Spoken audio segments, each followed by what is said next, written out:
do some research here, though. Yeah, On the spot. be careful what you say because important people behind you.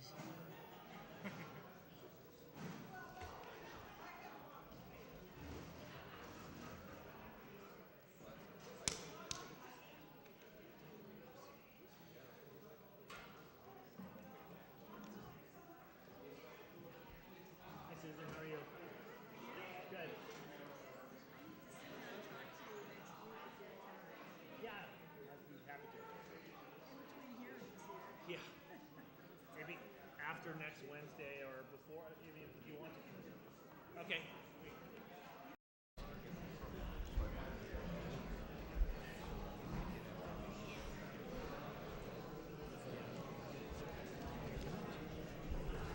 Good afternoon, ladies and gentlemen, and welcome to the County of Santa Barbara Planning Commission special hearing of May 27th. Would you please rise with the Pledge of Allegiance?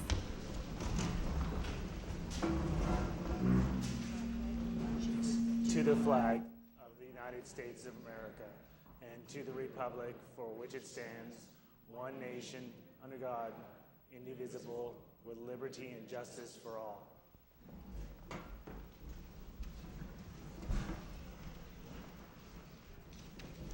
Mr. Villalobos, would you please give us the TV coverage announcement?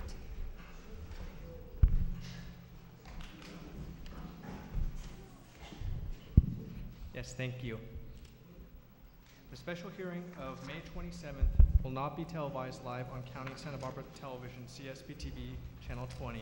Rebroadcasts of this special hearing will be on Thursday, May 28th, 2009 at 5 p.m., Saturday, May 30th, 2009 at 10 a.m., and Saturday, May 30th, 2009, and Sunday, May 31st, 2009 at 5 p.m. on CSB-TV, Channel 20. And Thank now you. for the roll call. Commissioner Cooney? Here. Commissioner Brooks? Here. Commissioner Valencia? Here. Commissioner Brown? Here. And for the record, Commissioner Blau is absent. Thank you. The next portion of our meeting is the public comment. And this is the time for anybody to speak on any topic other than what we are considering this evening. So if you wish to make public comment, you need to get a speaker slip and give it to Mr. Villalobos. But again, this is on a topic that is not on our agenda this evening. And so seeing no one rise and having no speaker slip, I presume there is no public comment. Okay. I would like to just have a little housekeeping before I turn it over to staff. Speaker slips. I presume many of you are here to make public comment this evening. I already have many speaker slips. Some of you have already spoken before at our last hearing. We welcome your comment. However, if you have already spoken on a topic, we'd like you to be very brief. We already have over an hour worth of public comment. Again, we do want to hear what you have to say, but we would appreciate your being brief, and I will keep you to 3 minutes. So if you haven't given me your speaker slip, there's one over at the table. Mr. Villalobos has raised his hand. You can give it to him. And when I call you up, I will also most likely call the next speaker, so be prepared to come up to the next speaker. Okay, so I'm going to just delve right in and turn the meeting over to our staff, Mr. Derek Johnson. Commissioner Brown, before we begin tonight's hearing, we could have Mr. Villalobos just read tonight's item into the record. Yes, please, thank you. Thank you. The following is the hearing on the request of Planning and Development Department to consider case numbers 09GPA1, 09GPA2, 09RZN7, and 09ORD10, and recommend that the Board of Supervisors 1. Amend the Santa Barbara County Comprehensive Plan through adoption of the San Ynez Valley Community Plan, which entails specific map and text amendments to the land use element and circulation element of the Santa Barbara County Comprehensive Plan, and map and text amendments to the Land Use and Development Code, Chapter 35 of the Santa Barbara County Code, and to certify the San Ynez Valley Community Plan, EIR 08, EIR 4, as adequate environmental review for case number 09GPA1, 09GPA2, 09RZN7, and 09ORD10 pursuant to the state guidelines for implementation of the California Environmental Quality Act. Thank you, Mr. Villalobos. Good night. Good evening, Commissioners. Again, my name is Derek Johnson. I'm the Director of Long Range Planning. I've got with me tonight Mr. Justin Feek and Brian Tetley from my office. We're also joined by Ed Gates with County Council and Mr. John Jostis, who is our independent coordinator, who has been the impartial reviewer of the environmental analysis along the way. Tonight is the third of 5 scheduled hearings that the Commission has scheduled to consider public input and receive information from staff regarding the technical aspects of the San Ynez Community Plan and the corollary proposed final environmental impact report. The Commission last held a hearing in this room back on Wednesday, May the 13th, and you received a considerable amount of public testimony. I believe at that hearing, checked my notes, you received approximately 33 speakers provided comment to the Commission. There was a range of comments that were provided that I think stretched the gamut of all aspects and touched on all aspects of the plan. Based upon the input that was received at that hearing, your Commission elected to hold another meeting in the San Ynez Valley to provide an additional opportunity for residents to provide comment on key portions of the plan that they see fit to comment on. Tonight, as I mentioned, this is the third hearing. We have 2 other scheduled hearings. The next one is scheduled for next Wednesday, June the 3rd, down in Santa Barbara. I'm going to talk about, as part of tonight's presentation, the purpose of that hearing. And then your last scheduled hearing on this item is scheduled for Monday, June the 29th, and that's a hearing scheduled for it to be located in Santa Maria. Part of some of the comments at the previous hearing centered around the plan boundary, and your Commission and the public provided a host of comments about the boundary and how the boundary has shifted over time of the community plan and how it's evolved to its current boundary that was analyzed in the EIR. And in the memorandum that we provided to you, which we made copies available to the public tonight and was posted on our website, we've given you a brief history of some of the key points relative to the current boundary that's proposed in the plan. The graphic that's up on the screen right now represents the boundary that was first considered for the boundary for the San Ynez Community Plan. It represented over 231,000 acres in size.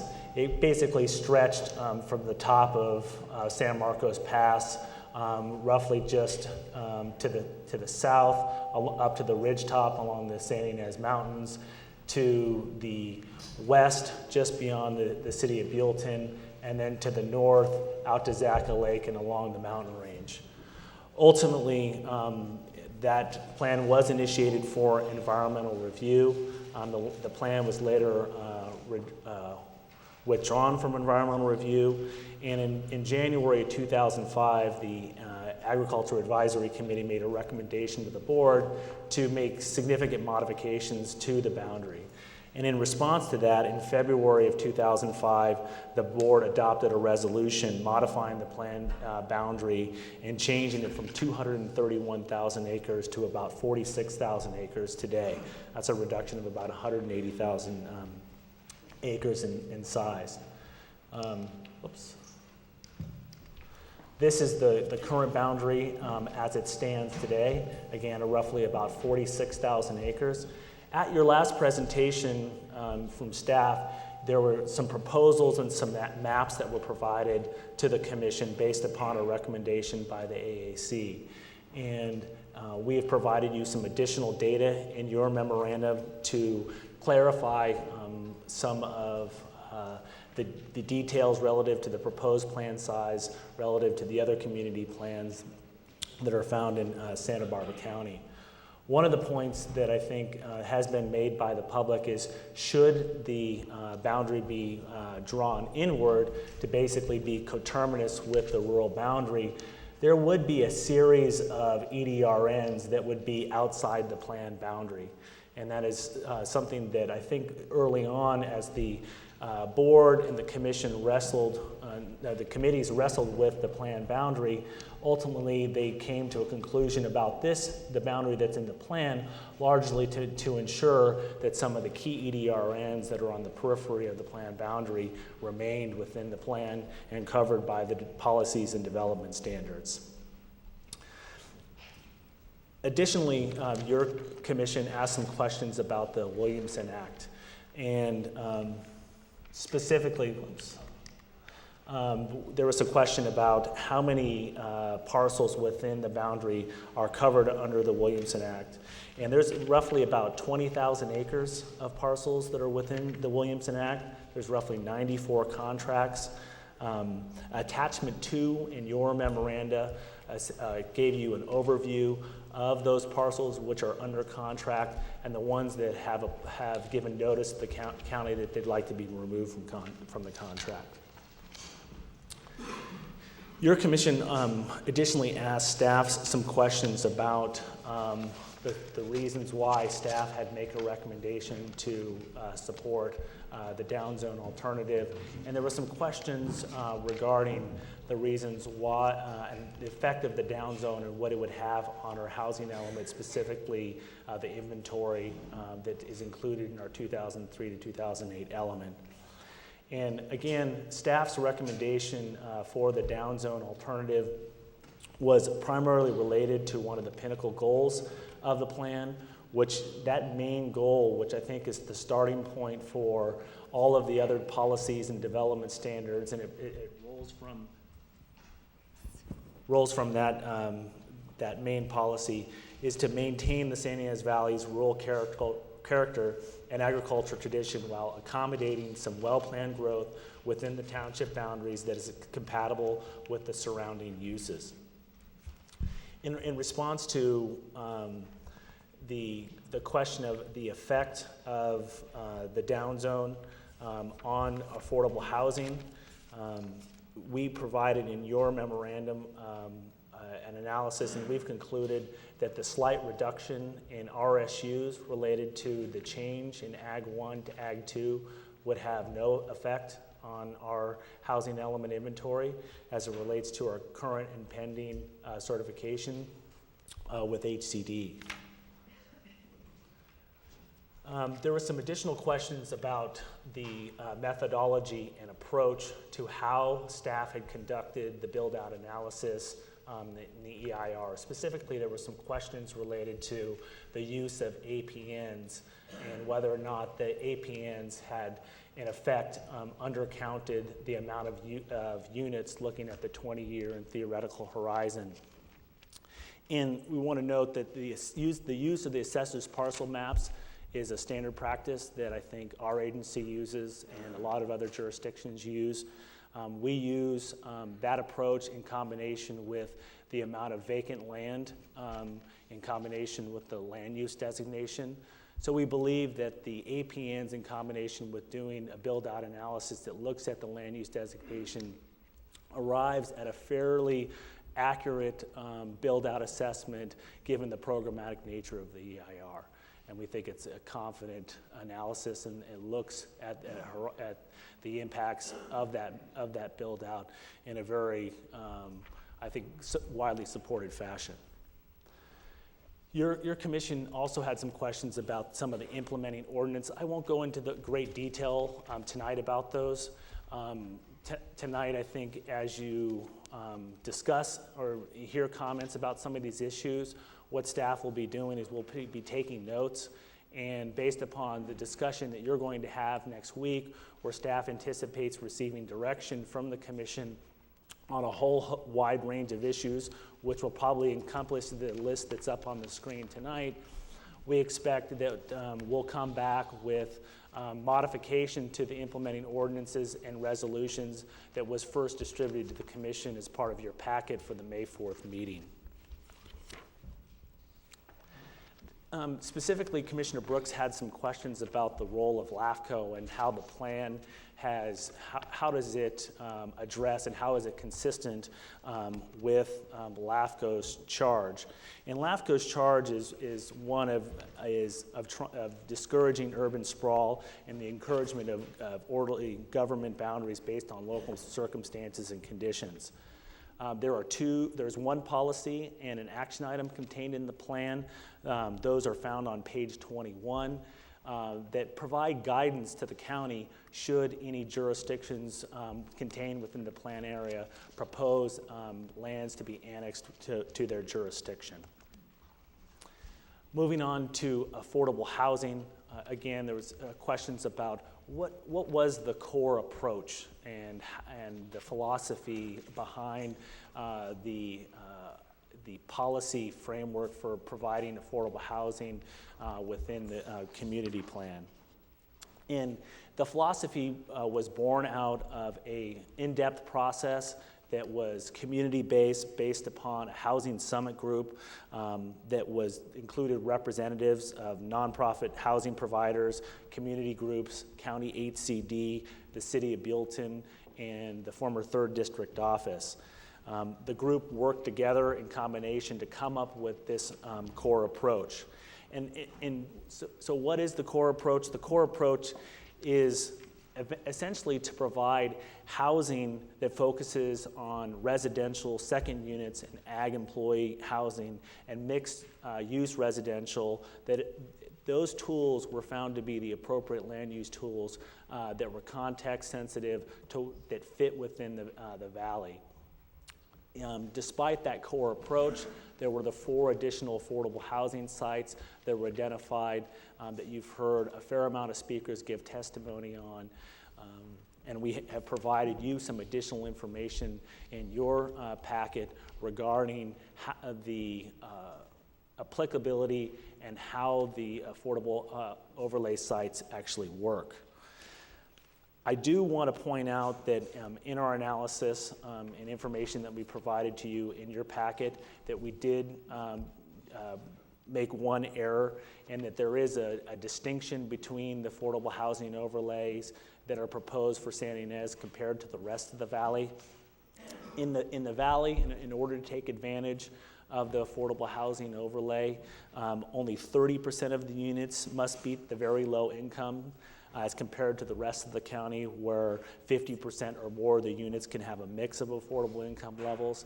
And so there was a particular reason and targeting of the policy that's proposed for Santa Ynez to target that specific economic segment of the community.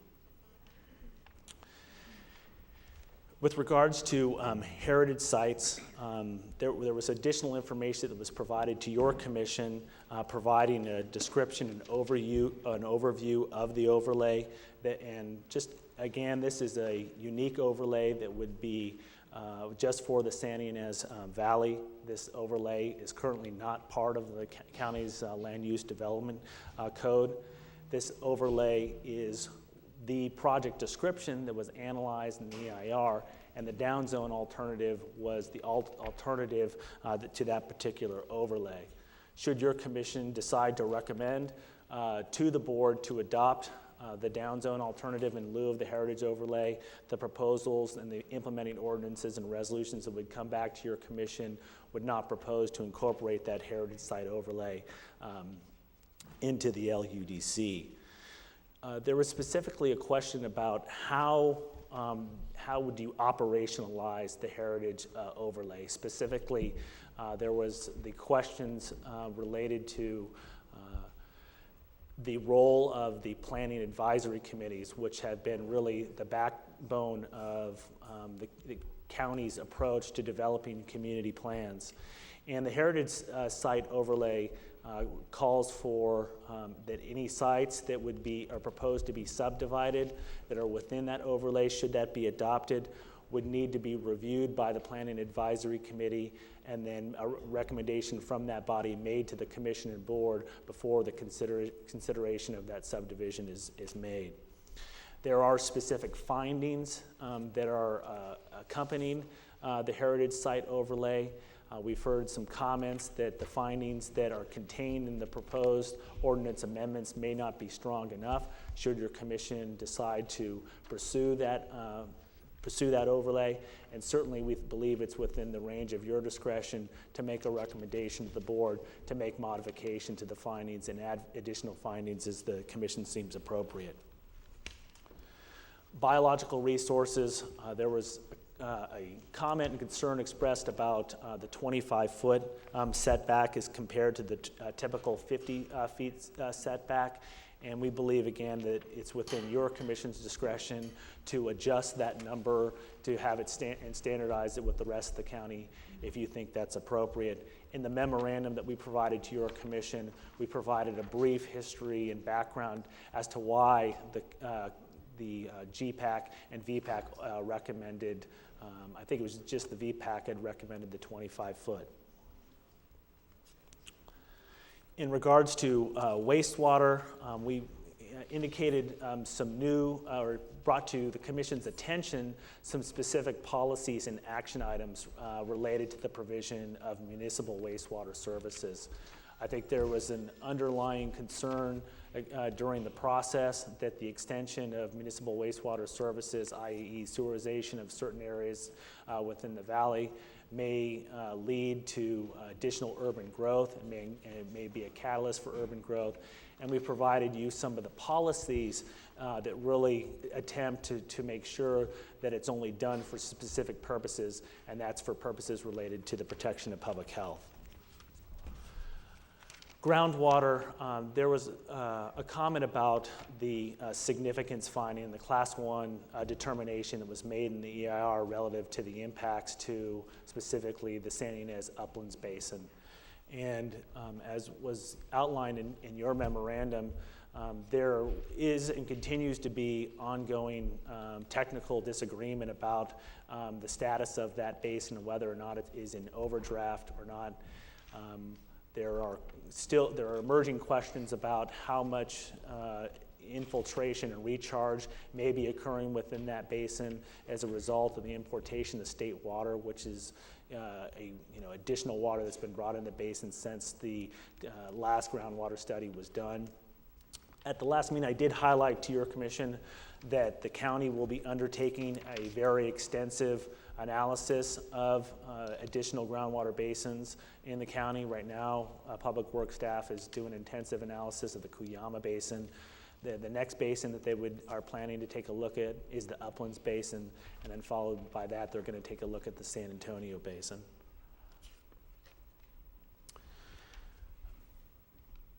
Parks and recs and trails, I have a map that I wanted to, and I will be bringing to your attention later as part of this presentation. But Commissioner Cooney had asked a question about the evolution of the trails discussion and how ultimately we arrived at the proposed trails that we have today. And today's, the trails proposal as it stands in today's plan is a proposal to essentially continue all of the trails on public property that were adopted as part of the PRT map back in 1980. That all of the proposed trails that were part of the 1980 PRT map that were on private property are proposed to be removed. And those were trails that extended up into the Woodstock area. And I've got a map that if the commission should be inclined, I can walk you through some of the trail segments that were on private property that are on the PRT map today that are proposed to be eliminated.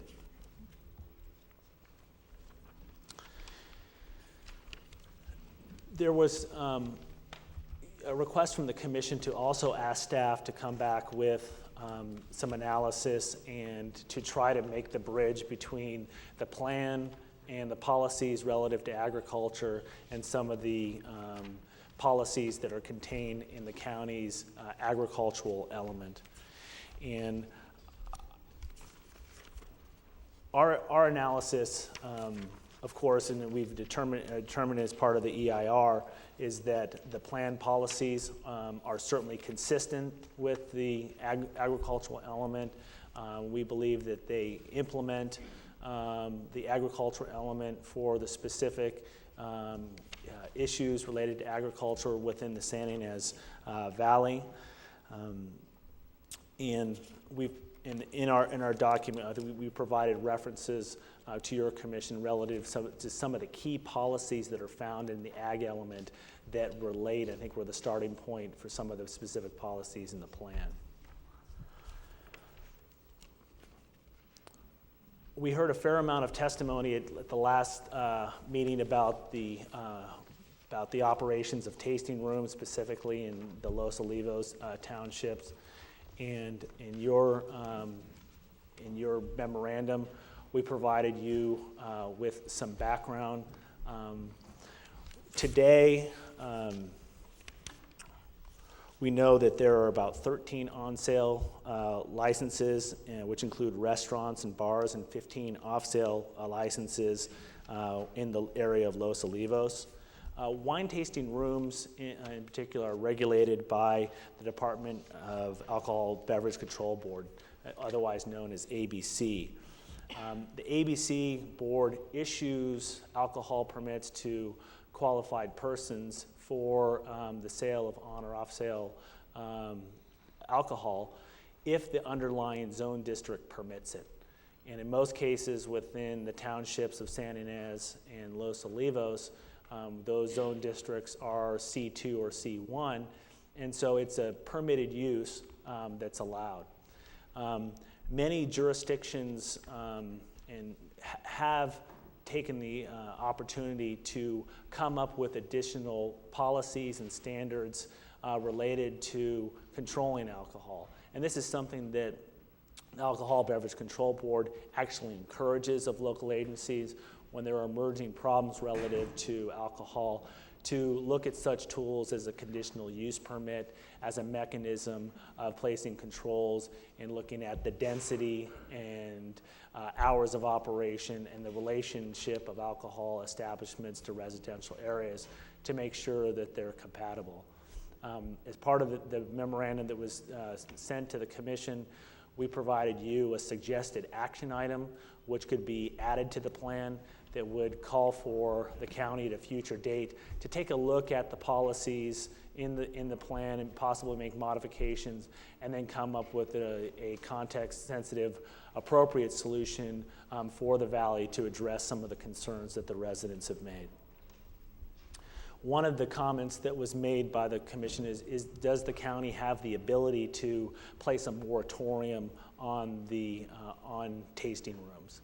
And I think, as I just indicated, really the county doesn't have a role today. That role has been largely delegated to the state because we don't have any restrictions in place because it's essentially a by right use to sell alcohol. So unless the county were to make amendments to its land use development code and require additional pathway for a permit for tasting rooms until such time is done, we've concluded really there isn't a way for the county to place a moratorium on the issuance of permits from ABC.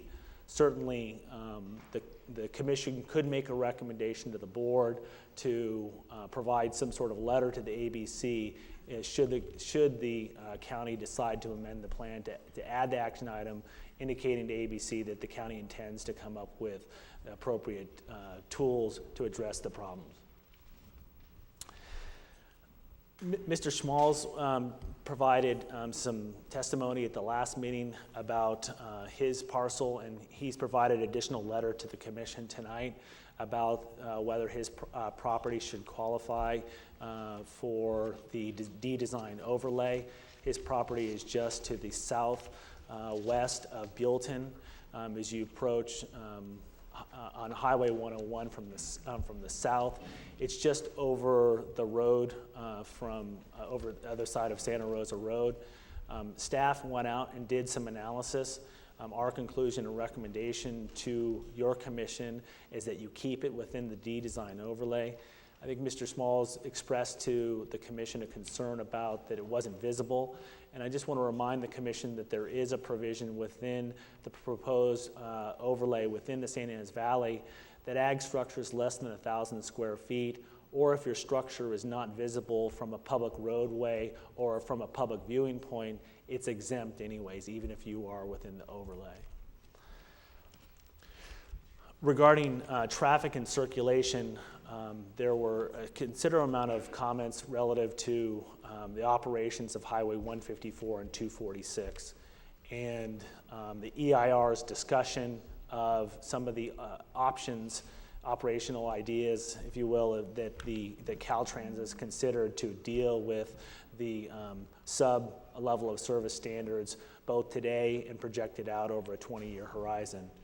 And our conclusion and recommendation to the commission is that those facilities are ultimately owned and operated by the state of California.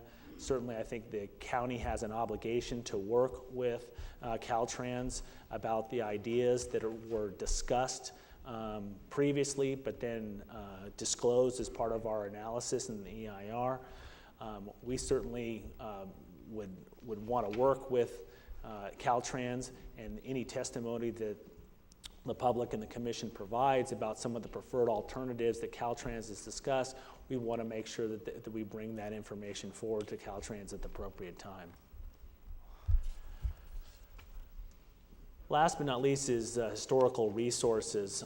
As part of the planning effort back in May of 2006, the Valley Planning Advisory Committee had made a recommendation for initiation of a plan that included an historic appendix, which listed a fair amount of structures in the valley and gave dates associated with those structures, and primarily to be used as a reference tool for planners and for property owners down the road should they decide to make modifications or changes to buildings.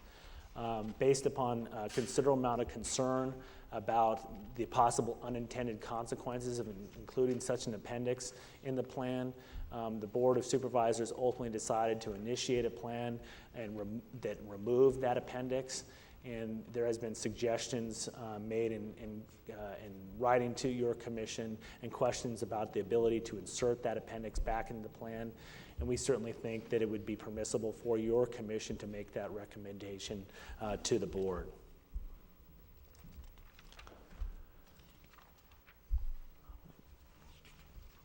Moving back to the trails discussion, just to bring your attention to the trails that are on the PRT map today that have been identified for removal that are on private property. These are shown in blue. Here's one trail in the northeast part of the planning area that goes through the Bobcat Springs portion, EDRN. There are the trails that I referenced that go through the Woodstock area. There's some trails to the south of the planning area as well. All these blue segments, some of them which were segments with the trails that didn't lead any particular location. The board-initiated plan proposed to remove all of those trails that were located on private property. And that action by the board also coincided with some specific policy changes that were made to the recreation section that precluded the proposal of future trails on private property. So where does that leave us today? As I mentioned earlier, tonight is the opportunity for your commission to hear additional input from the public on some of the key issues. I think that the issues that I've identified cover the issues that the community and commissioners have expressed concern about and asked for additional information. As you hear from the public tonight, staff will be taking notes, and if there are specific comments that come up from the public or from the commission, your staff will be prepared to give you answers tonight. If we are unable to give you answers tonight, then we would certainly provide information to your commission before next week's hearing on whatever we can. So with that, I'm going to go ahead and turn it back to the commission, and if there's any questions of staff regarding the memorandum that we provided to you or the overview and presentation tonight of the issues, we'd be happy to answer those questions. I do want to actually, Ed just reminded me he had a couple points that he wanted to make. There were some comment letters that were provided to your commission and some questions at the last meeting that particularly relate to County Council. Madam Chair, members of the commission, is that mic close enough? You gotta bring it closer. Well, There you go. let's try that. How's that? A little better? Okay.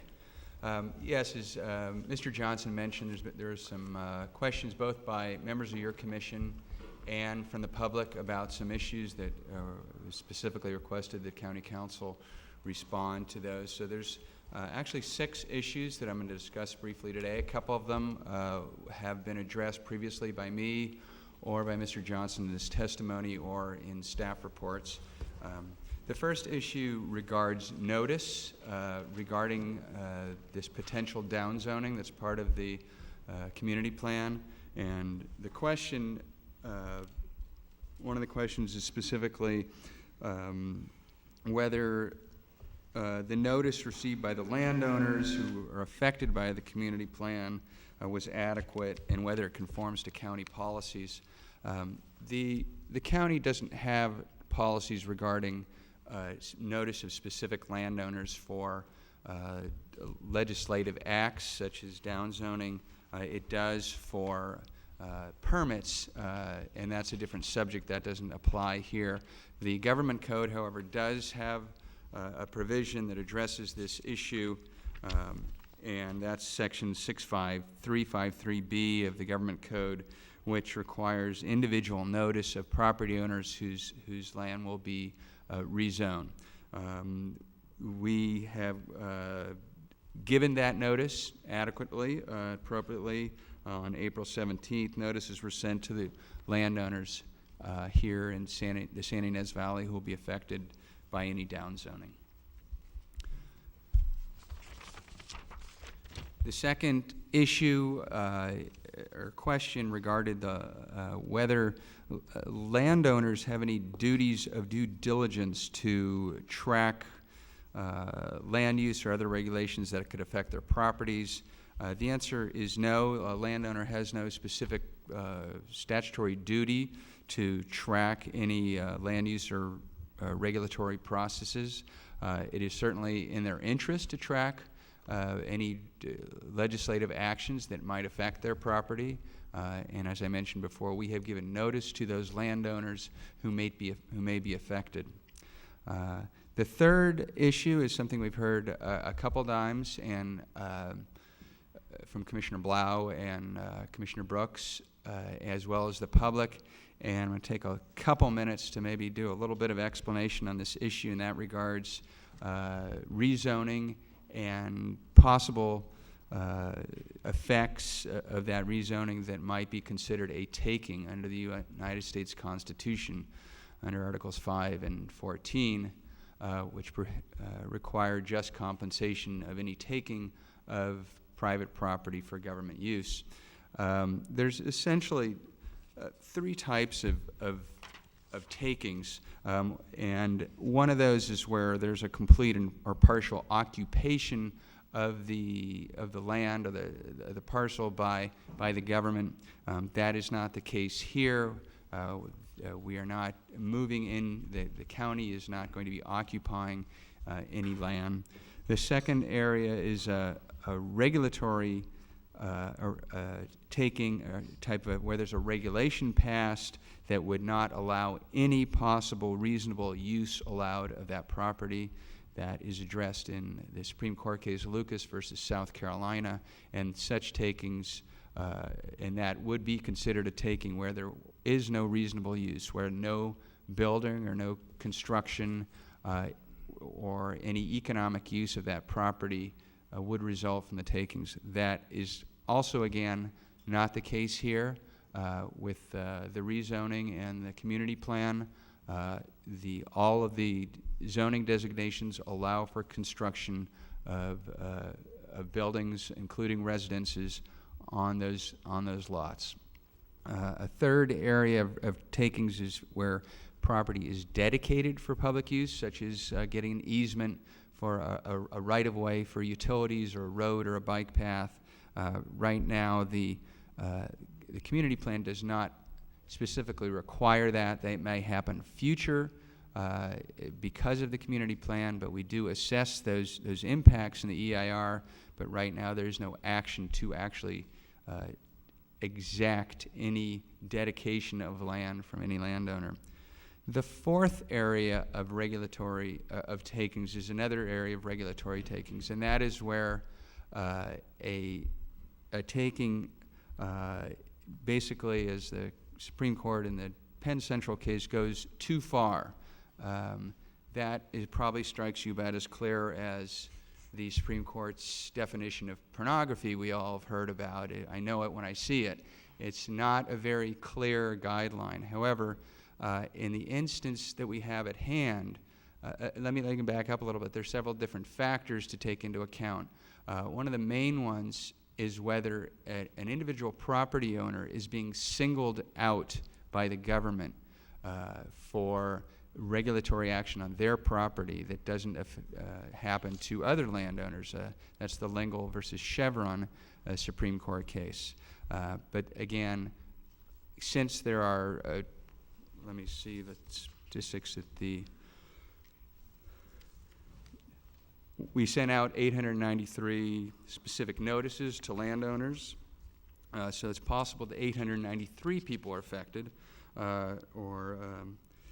We've also, I'm not sure if Derek or Justin may have the numbers on exactly how many parcels will be downzoned, but as I understand, it's not that simple because some will be downzoned, some may be affected by the affordable housing overlay, some may be affected by the heritage overlay, depending on which alternative is chosen. But at the minimum, there are hundreds of parcels throughout the Santa Ynez Valley. It would not be the situation under this plan that anyone would be singled out. There are in regard to whether a downzoning that somehow diminishes the value of a property is considered a taking, there are specific holdings on that by California appellate courts. Two decisions, Friedman versus City of Fairfax and Pinedo versus County of Marin, both my hometowns, by the way. Both of those cases were pretty clear in holding that, and as I quote, a mere reduction in the value of property resulting from a downzoning ordinance does not create a compensable injury.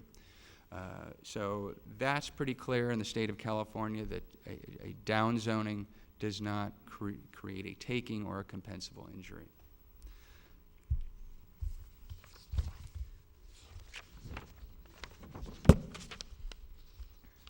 The next topic is a question I'm not too clear about, but apparently there was some testimony that they thought that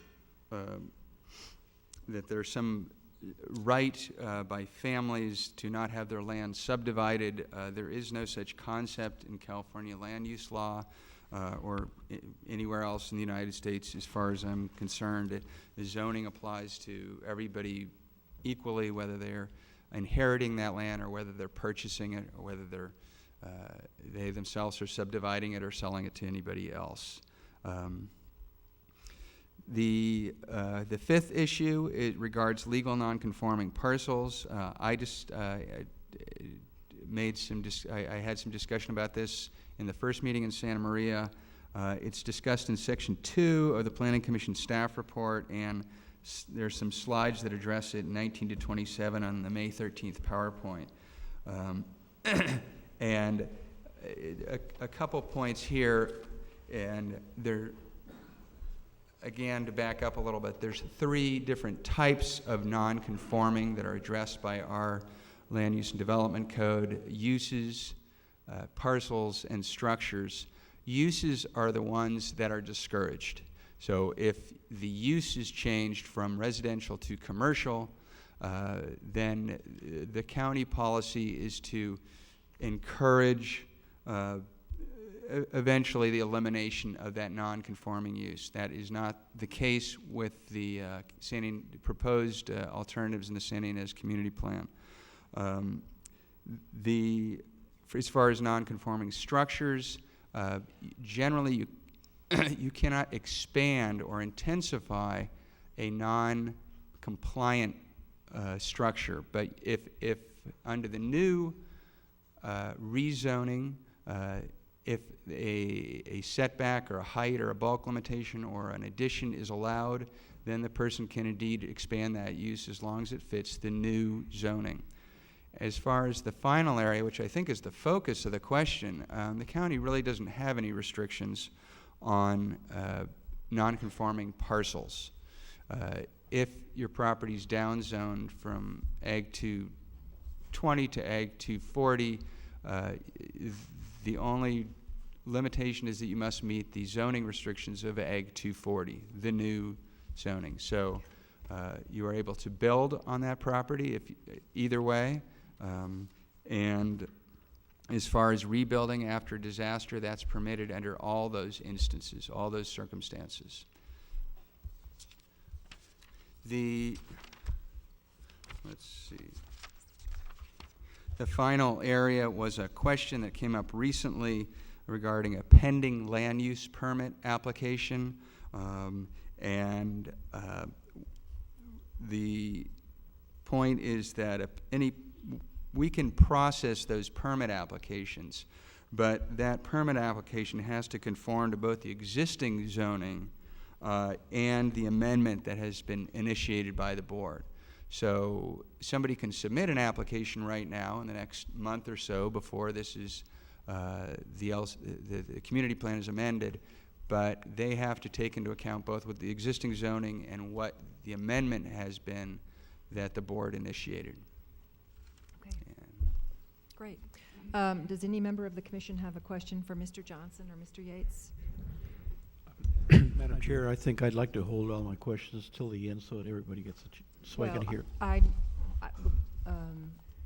Joe, what I was thinking is that it would be appropriate time to get out to the public to help them further elucidate anything that they've already discussed. Well, and then we'll have time after public comment to do questions again. If I had a question, it would be very controversial. I would say if somebody had a 100-acre parcel and it's zone 20 and you're going to upgrade it to 100, no, they are going to lose something. They're going to lose the capability of building 4 additional houses. So there is a taking of a sort, but what I'd like to do is hold those kind of. I'd like to hold those kinds of comments after the end. Okay. So, Commissioner Cooney. I just wanted to clarify a statement that I thought I heard Mr. Johnson make with regard to trails. You indicated that there are policies in place with regard to trails that were we to make a recommendation to the board to reinstate the trails on the prior map, we and they would have to take into account these siting policies. Do they specifically preclude any kind of trail designation on private property? Because I think that's the issue that's been raised by the current recommendation of staff. Chairman Brown. Chairman Brown.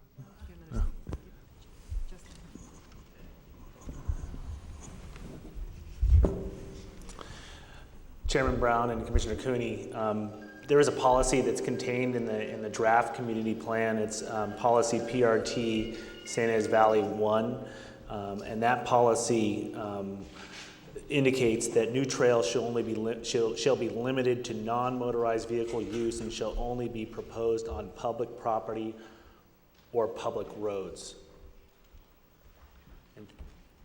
But that's part of the plan that we'll be recommending. So you're saying that the plan specifically addresses this with regard to the siting of trails as well as taking them off the designation.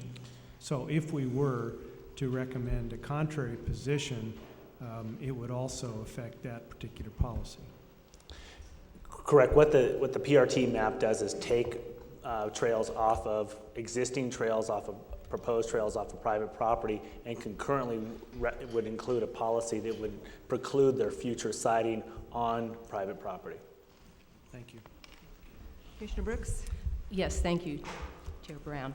I appreciate the clarifications given by County Council, and I'm just hoping that tonight, as we have the give and take and have comments come in, that perhaps, you know, if you hear something that is accurate or not accurate, that you could clarify these things as we go along, rather than having us wait until next week to hear. So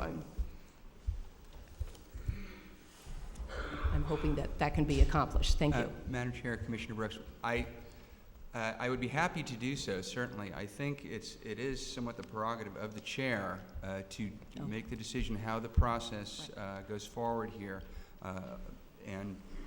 and use her colleagues as well. Well, I think just so that everyone, the commission and the public understands, what I'm hoping to do is to take public comment and then to group those questions that people have to have staff answer them before we leave this evening. I expect that many of them, there'll be many comments that were addressed from previous meetings that staff has answered tonight, but there may be something new, and if there's something important or that needs to be reiterated, we will do that tonight. So, do you have anything else, Commissioner Brooks, that you want to, before I go to public comment? Anything, any other particular question to staff, or? No, I was going to make a request of the chair, but Okay. Regarding the beginning of public comment and deliberation. Okay, so this is going to be the rule for public comment. If you, can I direct your attention to the little box sitting on the table that's got that light? You're all going to be timed for 3 minutes, and I would really like for you to adhere that, because I will call for you to cease your public comment at 3 minutes. We have well over an hour of public comment tonight, so it's really important that you be succinct. We've heard many of you speak before by looking at the names here, and if you haven't, we welcome your comment. And if the speaker before you has made a comment that you totally agree with, it would be really great if you'd get up there and just say, I totally agree with it. Of course, if there's other information that we haven't heard before, then we'd like to hear it. Madam Chair, Yes. Could I just make a request of the audience? I know it's a little different than our usual hearing, but the cell phones are distractive to people who might be speaking, and we're trying to listen to them, and the cell phones definitely interfere with that. So if you have one in the on position, if you could just turn it off, or if you need to make a call, go out of the room, we'd appreciate that. Thank you. Okay. Could Did I you make- want- Yeah, I do have a request. Okay, go ahead. Thank you, Chair Brown. Hopefully, to facilitate the public comment and what goes on tonight, I'm going to make a request of the chair and ask for perhaps consensus, with the rest of the commission. I'd like to go to the affordable housing overlay issue first, if we could. We had a great deal of input at the last meeting. I personally, looking at the EIR closely over the weeks since looking at the appropriateness of these particular sites.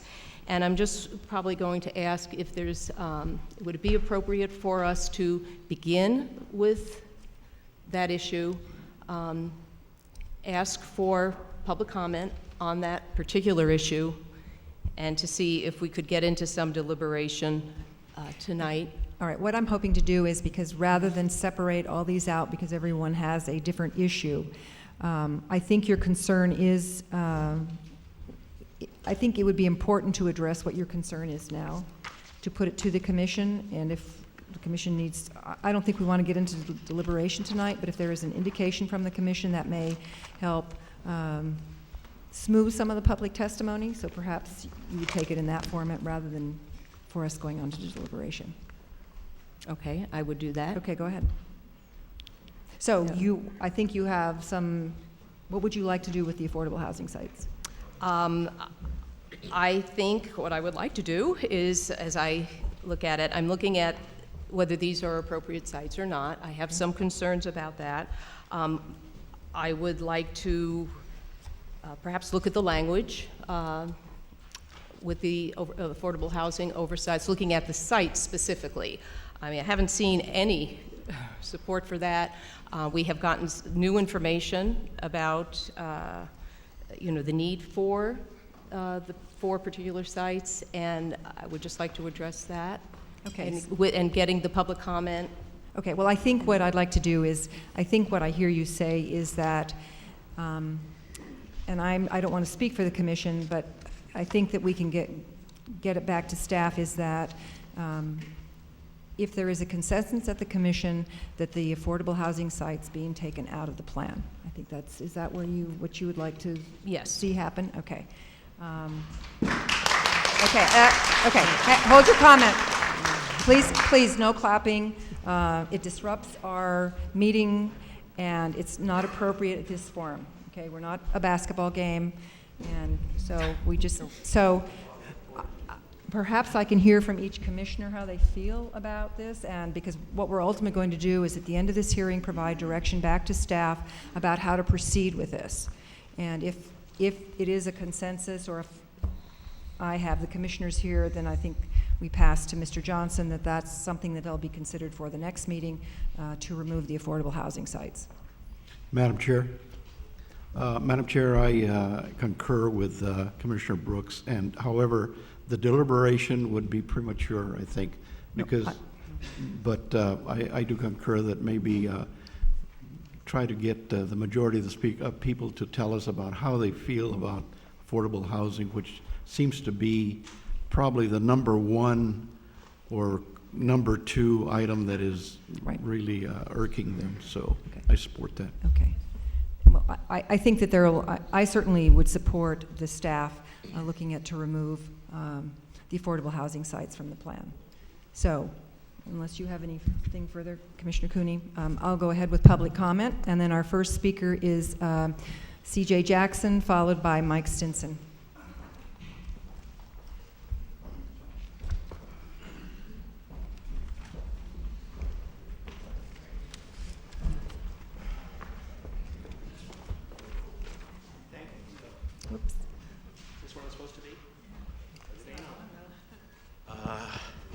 Is it? There we go.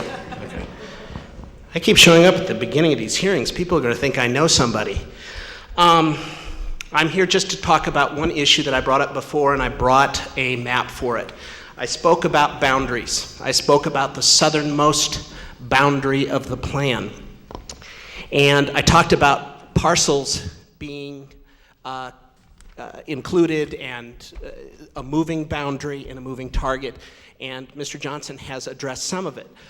As you look at both of these 2 options, my property, Alisal Ranch, is impacted. And I have this set this way. You have 2 significant parcels here which comprise almost 1,100 acres. And then you have some parcels that are on the north side that border the river, which make more sense from my perspective as a boundary line, because you have your rural line, and then you extend the community boundary line into the rural zones. And the discussion that when I had asked earlier was, what does it mean and why is it done? One argument that came back was the notion that there are ERDNs that are comprised in these properties lest you expand the boundaries out. Well, I can assure you, here and here, one owner, almost 2,000 acres worth of land, there is not an ERDN. Now, the zoning in each of the 2 options appears to be preserved either way. What I asked earlier also, before I become an advocate for and against, is what does it mean if your zoning is Ag 2 100 in either of those 2 options and is in the community plan boundary versus whether it is out of the community plan boundary. I would rather be supportive of a concept I can understand, and the arguments of ERDNs don't seem to do so. The Alisal Ranch is a 10,000 acre ranch. The bulk of it, the lion's share of it, is in Williamson Act preservation contracts. It is in ag. Several of the parcels we're talking about are being farmed, and active grazing and recreation. I don't mean to say that we don't use it as a guest ramp. We most certainly do. I'm not here to advocate against yet. I'm here to understand, because it doesn't seem to jibe with why that boundary is there, what it achieves. If it is to extend the community plan into the rural, I concur heartily with Mr. Chamberlain. I don't know what it preserves, protects, or provides to the community plan boundary, and that is why I don't think this boundary makes a lot of sense. I'd like to see it tucked in or answered. Okay. And boy, with 11 seconds. CJ, would it be helpful if we saw this map? Could you, I would could be you just happy- give it to the commission to let us, and we'll give it back to you so we can It look belongs at to it? my dad. I'll be busted if I don't get it back to him, You'll but get yes. it back. You'll get it back. Okay, Mr. Stinson. Thank you.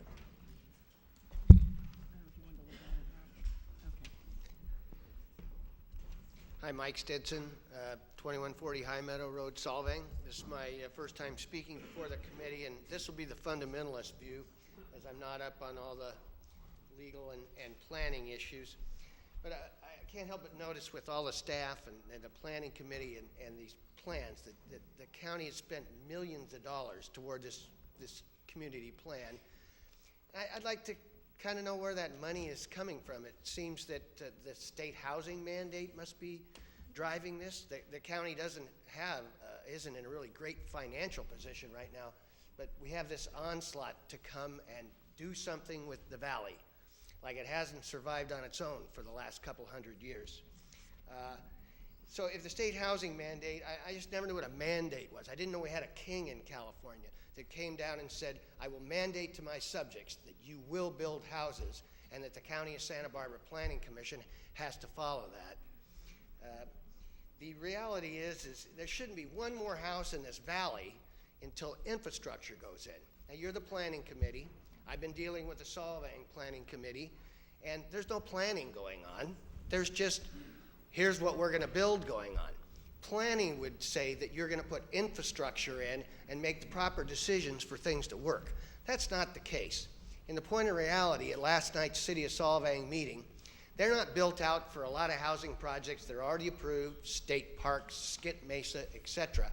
And the Alamo Pintado Bridge, which is the bottleneck slowing everything down, we find out probably cannot be funded until 2014 or 15, just to widen the bridge at the cost of $10 million, $7 to $10 million. So this studies you guys are presenting and all this grandeur seems to mean nothing if you can't even widen a bridge. And now you're gonna put all this in there, and who's gonna pay for the infrastructure to support it? Anybody have an idea? If it's gonna be 2015 to widen a bridge, then we're out to 2035 before a road goes in to support all your plans. So I would just urge everybody to come down to reality and you know, maybe walk Thank you. outside of the door. Thank you, Mr. Stinson. Ms. McGinnis, Christina McGinnis? No applause, please. Thank you. She'll be followed by Susan Petrovich. Good evening, Chair Brown and Commissioners. My name is Christina McGinnis, and I'm here on behalf of the OPEN project, the Open Space Preservation Education Network, which is a project of the Environmental Defense Center. And I'd like to just reiterate our support for staff's recommendation for the downzone alternative, which we believe is a very well-founded, well-thought-out, and carefully crafted alternative that is the only one that addresses the long-term preservation of agriculture in the valley. And as the staff report for the downzone recommendation states, the downzone alternative addresses potential agricultural conversions near the rural boundary, inter-rural area interface, and considerable growth and the emergence of new development trends have raised concerns regarding the changing character of the valley. These concerns include preserving the viability of agriculture amidst continuing subdivision of larger working parcels into ranchettes. The plan's original proposed zoning and policies would have allowed this trend to continue. And the downzone alternative addresses these concerns by eliminating those types of threats that are posed by the numerous zoning anomalies that are found throughout the plan area. And I just would like to point your commission to the attachment to our letter that was submitted for the last hearing that very carefully analyzes on a parcel by parcel basis the reasoning for the recommended down zones, that really does provide on a fundamental, just a planning level, why these particular areas are of concern. And I'd also just like to reiterate briefly some of the other items that I brought up during the last hearing, and that was the commission should consider an action item to add a dispute resolution policy to the right to farm ordinance to help farmers from dealing with some of these disputes that come up from urbanized uses abutting their property, and also to look at the importance of preparing an ag buffer policy for the county as soon as possible. And also, very much that we hope you consider rewording the action that is already allowing for farm stays in the valley, to just potentially consider them and look at the long-term impacts of what that might create. So, then finally, I'd like to state that we need to look at the ESHA layers and make sure that those are brought back into the plan. And it's our sincere hope that the county decision makers embrace this down zone alternative and the proposed revisions to the urban and rural boundaries. Thank you so much. Thank you. Susan Petrovich. She'll be followed by Mr. Hecker. Thank you. You know, you can look at, other than looking at the clock, there's a little, this little thing on my desk here, and when it goes to the yellow light, that means you have 1 minute left. So I know Ms. Petrovich is a student of this, having testified before us many times. Go ahead. Thank you, Madam Chair. Susan Petrovich with the law firm of Brownstein Hyatt Farber Schreck. The last time I spoke to you regarding the inappropriateness of downzoning the Lindemann property from 20-acre minimum parcel sizes to 100-acre parcel sizes. Since then, it appears that the staff has sent notice to a number of property owners. I think County Council is wrong about the number of people who are being proposed to be downzoned based on assessors' parcels. We were told by the staff in a previous hearing that it was 119 parcels. Of course, that does not speak to the legal parcels, which I will get to next. But I do want to thank the staff for having sent those notices, because I received a number of telephone calls just in the last few days. So I think people are starting to understand, but I wonder if the maps that are in the revised staff report are on the website, because those would be helpful. The more I see of the parcels proposed for downzoning, the more it looks like spot zoning. I've already addressed the Lindemann property surrounded by 20-acre and similarly sized properties. It itself is already divided into legal parcels that would become non-conforming if you send it to Ag 2100. Now I learn of a number of parcels along Alamo Pintado Road that meet present zoning and are being proposed for downzoning that will also make them non-conforming. So I ask how you can justify such broad brush approaches, just area by area, to pick up 1 or 2 parcels that may be a little bit bigger than the present zoning. I do not think that the staff's justification for eliminating 111 RSUs, potential RSUs, rings true, particularly if you're looking at getting rid of the affordable housing overlay, which I wholeheartedly support.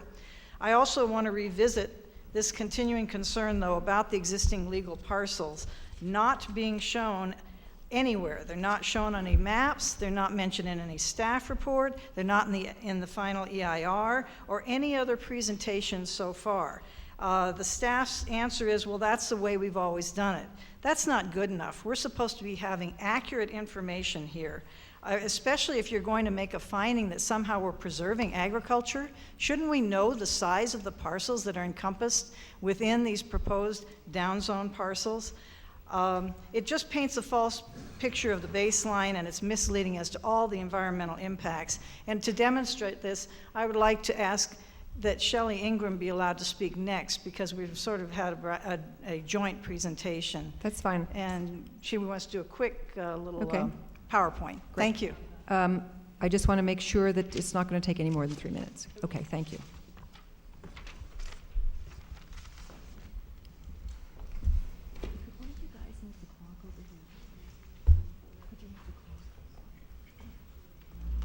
Could you move that clock, because they can't see it.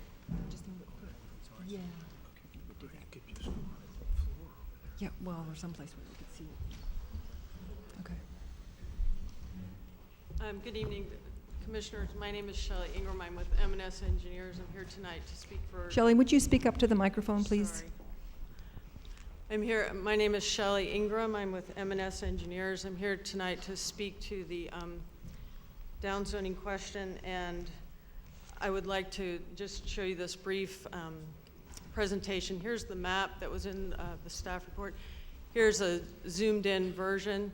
And what I'd like to do now is show you where the actual parcel lines go in on this map and what a difference it makes. And this has been addressed in several letters I know that were sent to the commission, but you can see that the map as presented is not really a very accurate picture. And each of the little houses represents a legal parcel. And then the next slide shows the map as it actually is. As far as we know, this is not a comprehensive covering of the valley map. And this is the map as represented by staff. This is the two shown together. And I also have a brief letter that I would like to read into the record that Ms. Beltranena wrote. It basically addresses some of the other implications of downzoning. So, downzoning, such an odd word. The further down you go, the parcel sizes go up. None of the staff's maps are accurate. However, if they had a map highlighting all parcels proposed for downzoning from Ag 1 to Ag 2, it would give you a probable location for future land use conflicts. Staff reassures you that these 5, 10, and 20 acre parcels will become legal non-conforming and they will be able to develop uses like any other parcel. Yes, they will. In fact, they will suddenly be able to do some very intense agricultural operations with no permits at all. Staff recommends that you downzone properties out of the very inner rural Ag Zone 1 to Ag Zone 2. Specifically, this is meant for larger, more intense, and rural agricultural parcels. Think about it. Smaller, non-conforming parcels in the middle of an inner rural neighborhood with new zoning that requires no side and rear setbacks to buffer uses and structures from neighbors, no limitation on the number of large animals allowed. Some of you may recall the heated debates over recent projects in inner rural neighborhoods, such as commercial horse training and boarding facilities and dog breeding and kennels. And she goes on, but I know my time is up, so I will say at the very end, do not downzone our valley and stick to the plan. Do we have that copy of that letter? I don't. Put it into the record. Okay, I think it'd be helpful if the commission get a copy of it too. Okay, Mr. Hecker, followed by Don Malone.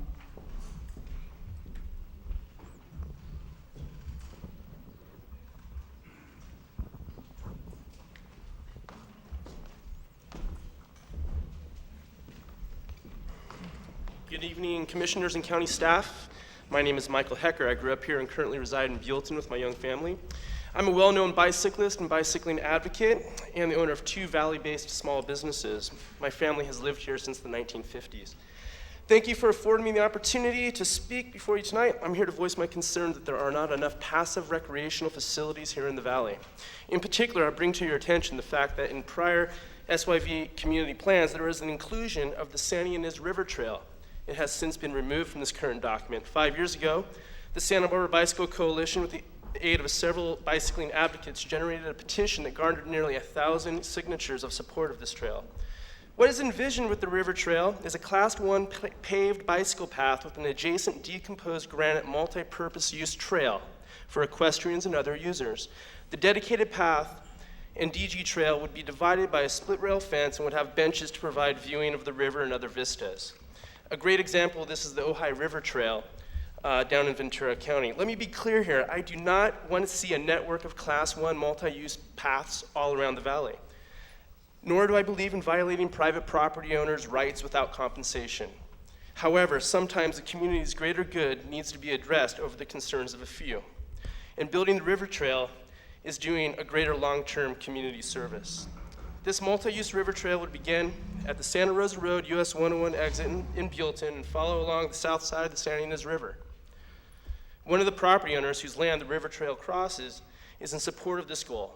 Buellton is already in the process of planning many Class 1 trails within its city limits. When the river trail is built, it would only have nothing but a tremendous positive impact for our community. Wow, I hate public speaking. Laugh? Okay, thank you.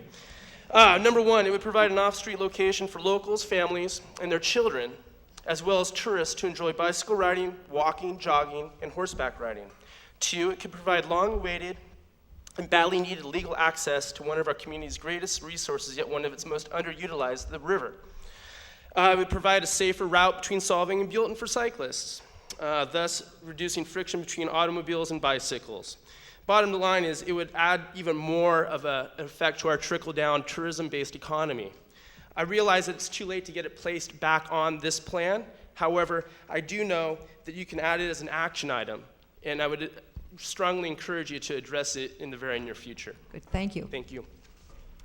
Mr. Malone, followed by Jordan Moe.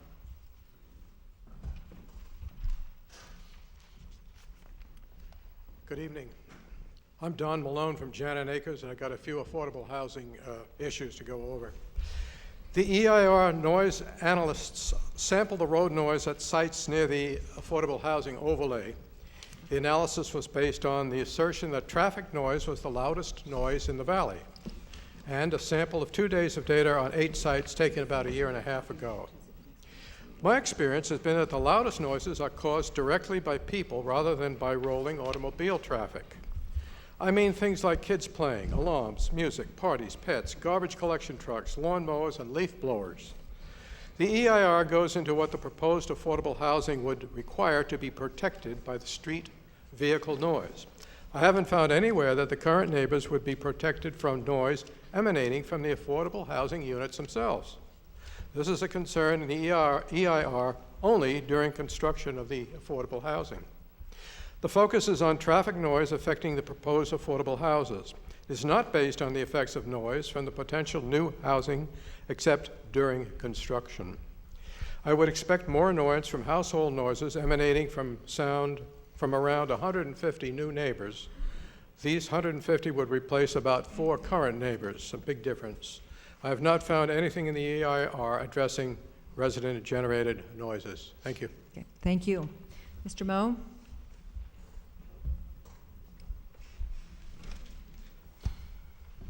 It's Ms., but that's okay. Excuse me. It's okay. I spoke to you, excuse me, before about my concerns about traffic. I live on Quail Valley Road. But since I don't understand your processes very well at all, can you explain to me the action you took before we started talking about the affordable housing overlay? You said that, where's it going from here, according to what you just said? For all of the topics that we are going to be addressing, or that there seems to be a lot of community interest and planning commissioner interest, we will be sending them back to staff. And at the next meeting, they will present these issues, and I imagine that there will be some deliberation by the commission on the issues. To exclude them from the plan, include them from the plan, add things to the plan, add additional development standards, policies. Do I understand correctly that you're expressing some real concern, given our concerns, about having the plan as it's been presented go forward? Well, I think we're continuing on with the plan. Rather than engage in a dialogue, normally I don't like to do that with speakers. If you have specific questions, I'd be happy to talk to you afterwards. But we hear your concern about some of your issues. Thank you. Our next speaker is Mr. Schmaltz. Hello again. I've appeared before you a number of times, not only on this issue. To fix your idea about where I am, there was a plan to put 16 soccer field right next to my horse ranch. And we had the wind coming from the west, that would have killed us. Fortunately, our neighbors helped us get support, and the commission could see that didn't make any sense. Then the city of Buellton decided we maybe should consider taking that farm into the boundary of the city. Fortunately, again, somebody decided that didn't make sense either. I spoke last time to the effect that nobody can see our farm from Highway 101, yet we are in a design overlay to protect the view that our farm puts to the people coming in from Santa Barbara area on Highway 101. I had a feeling that people didn't really grasp that I said, but maybe it wasn't important anyway. So after the meeting, I took some pictures at the highest points on Highway 101, towards our property, towards the other way, and I've made copies of those pictures and submitted them to you with a letter to Derek. And I'd appreciate it if you look at that closely, because from nowhere can you even see anything of our farm from Highway 101, because it's suppressed as you come in. It's designed that way.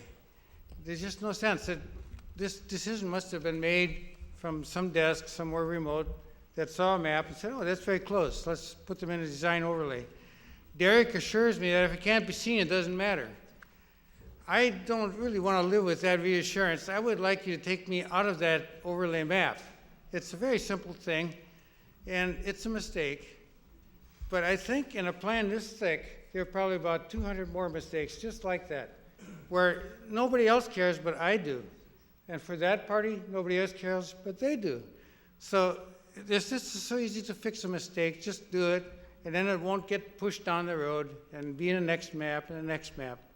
I'd appreciate it if you look closely. And as far as the site visit by staff, I didn't meet him. I never talked to him. He never asked any questions. If there was somebody out there, maybe they were driving to Buellton from Santa Barbara or something, I don't know. But he didn't have any contact with me. Anyway, please take it seriously and correct the mistake. Okay, thank you. Norman Williams.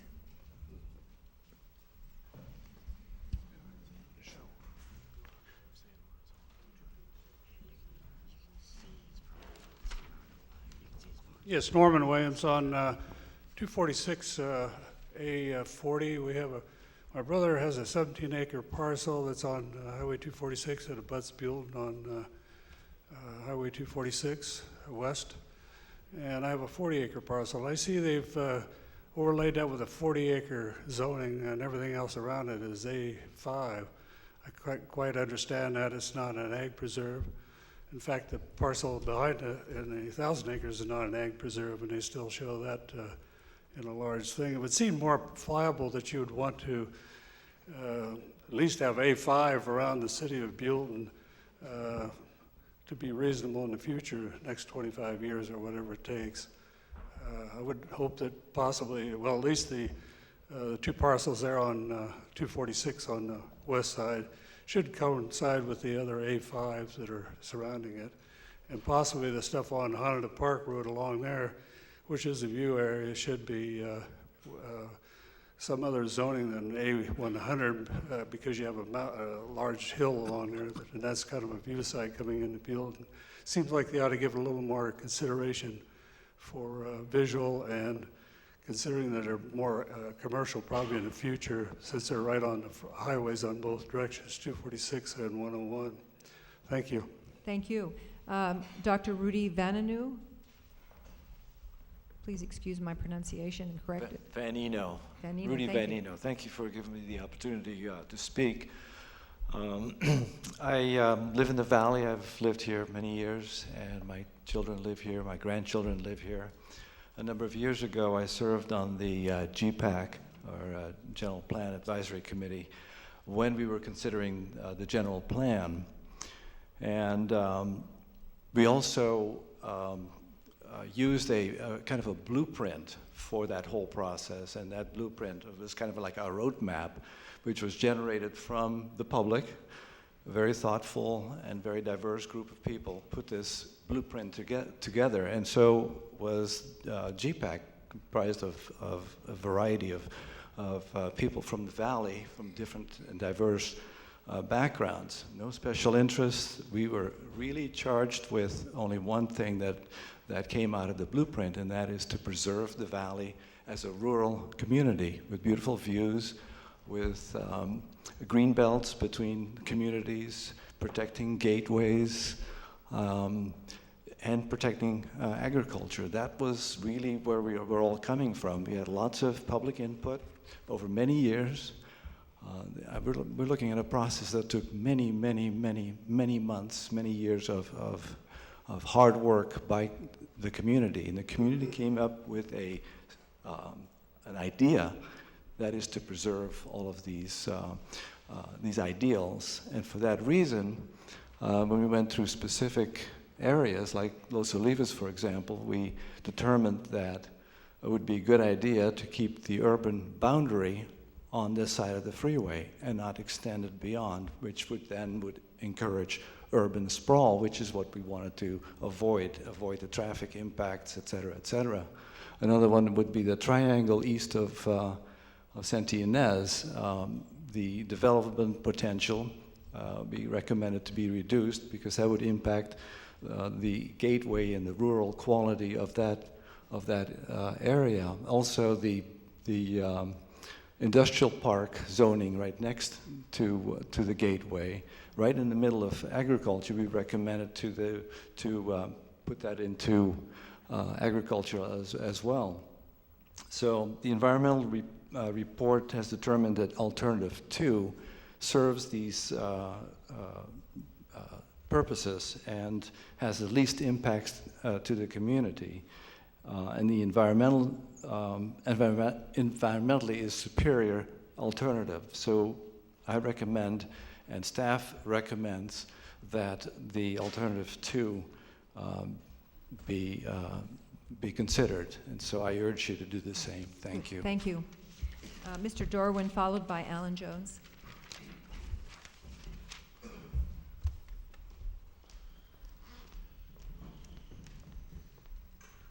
My name is John Dorwin. I represent Rancho Hanata, Inc. Rancho Hanata is located immediately to the east of the 101 symbol along U.S. Highway 101, just north of Buellton.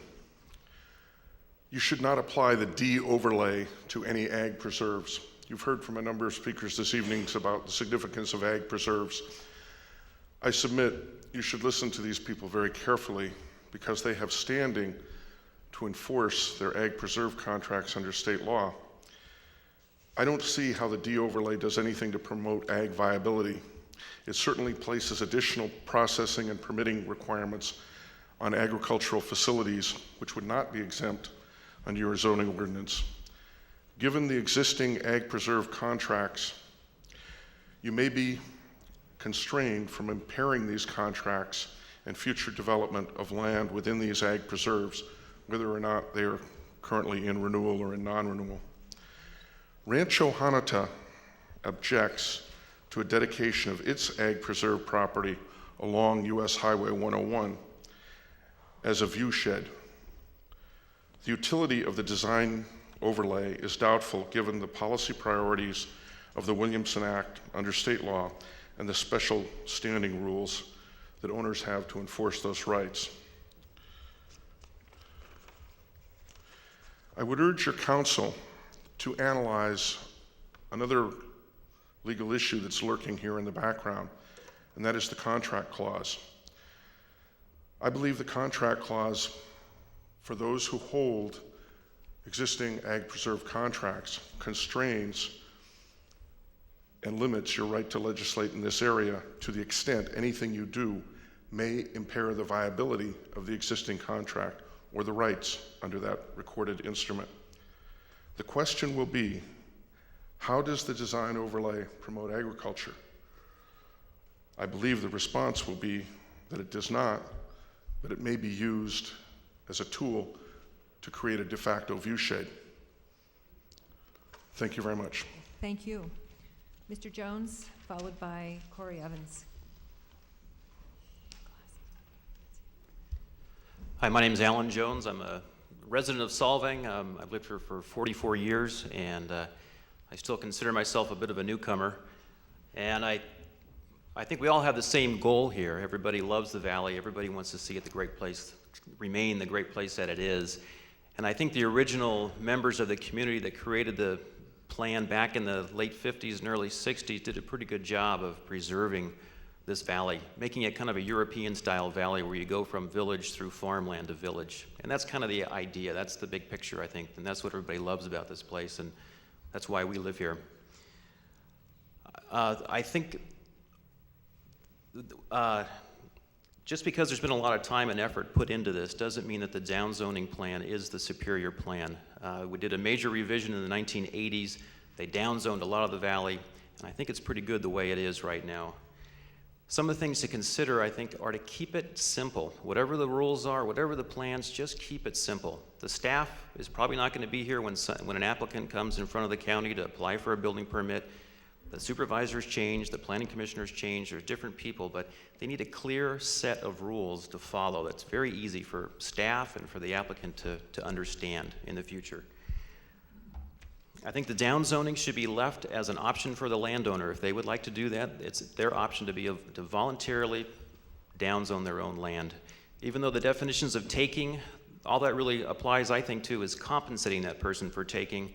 But when you start downzoning somebody's property, you're taking away a lot of their net worth and their value. I don't think it's fair to do that. I don't think the heritage sites should be adopted either.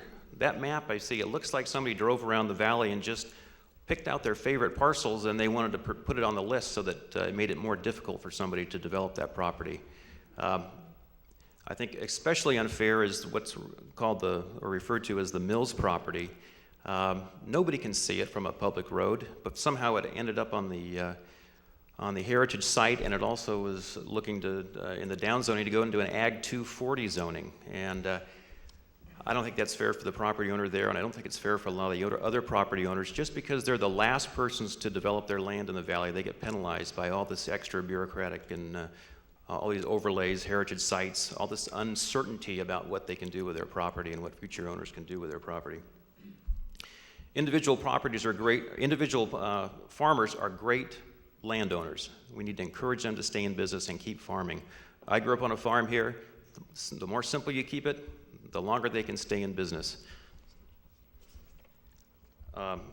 So my recommendation is not to go with a downzoning alternative, but go with the option that has the minimum amount of changes, or just leave it alone. Thank you. Thank you. Mr. Evans? You'll be followed by Mark Oliver. Good evening, commissioners and county staff. My name is Corey Evans. I grew up in Santa Barbara and moved to the San Ynez Valley nearly 20 years ago. As a local business owner and, more importantly, as a cyclist, I've seen the area transform into a premier cycling destination. And as you heard from my colleague, Mr. Hecker, earlier, the valley is in desperate need of access to bike trails in the area. There's a lot of talk this evening about preserving the inherent quality of the surrounding area. However, there's not much access for the public to enjoy the surrounding beauty. And so what we are proposing is a bike trail that was on the community plan several years ago, and it was quietly removed, and that would be along the San Ynez River.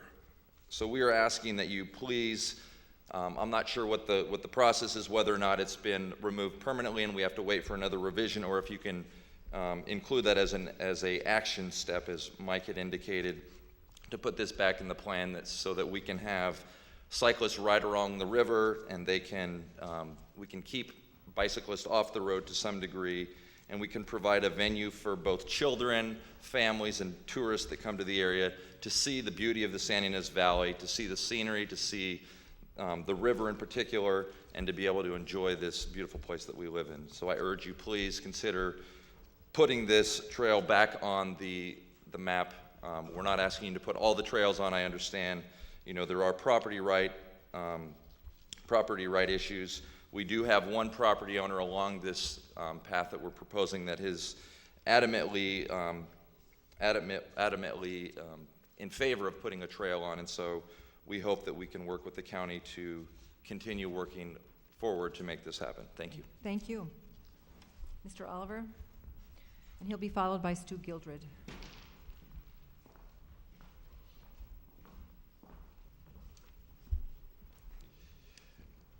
Good evening. Thank you for the opportunity to talk. I'm Mark Oliver. I'm speaking on behalf of the San Ynez Valley Alliance.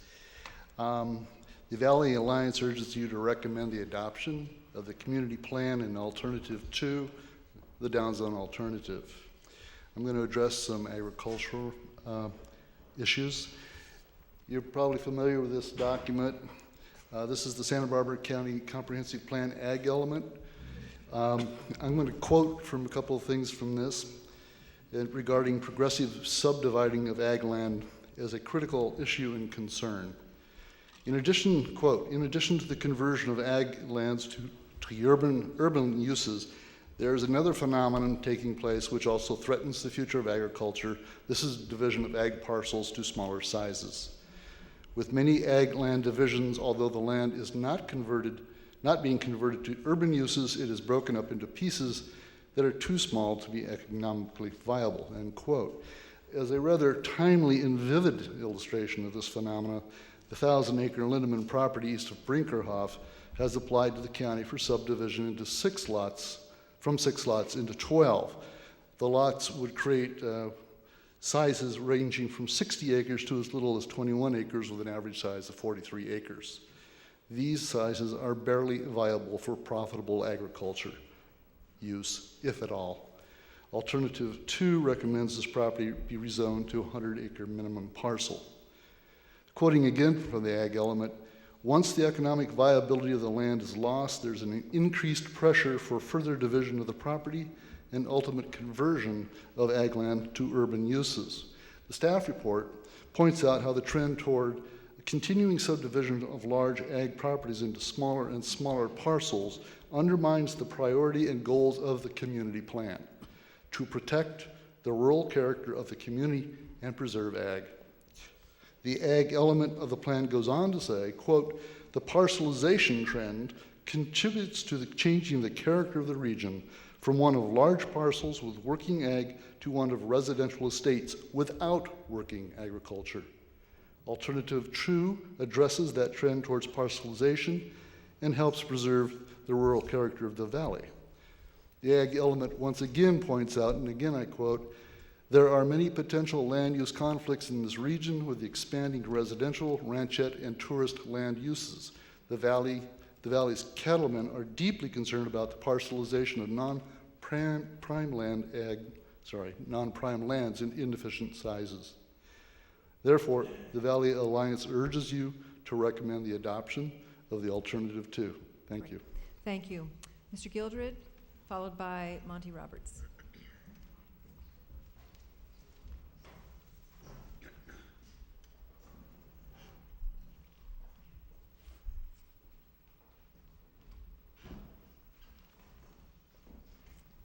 Can I speak on behalf of Mr. Gildred? Certainly. Did he have something in writing, or? Yes, he does. Oh, okay. Would you just not read the letter, but if you would just tell us what he has? Okay. What I had mentioned in my statement was about a landowner that we had along the river that was in support of this trail, and that is Mr. Gildred, and he is proposing that the committee reinstate this trail into the plan. Great. Thank you very much. A copy was given to Mr. Okay, thank you. Monty Roberts? He left, okay. Mr. Dale Combs? Dale Combs is not here? Oh, okay. Followed by Jean Hollingsworth. These are really comfortable chairs. Good evening. My name is Dale Combs. I've been a resident here in Santa Barbara County since 1968, a homeowner since that time. I spent most of my time working with children, working with kids, either in Boy Scouts, 4-H, other aspects of that. I was a previous owner of Corey Evans' bicycle shop that he has, Dr. J's Bike Psychiatry, now Dr. J's Bike Shop. My concern is that we don't have enough things for the kids to do in this valley to bring them back and keep them here. It's a very simple thing for us to step back and look and realize that the kids are our future. So we need to have something for the kids to do. We need to have something for the adults to do. We need to be some way we can have a better bicycle path arrangement here in the valley. When people come to this valley and they ride here, all I hear from them is how great it is here.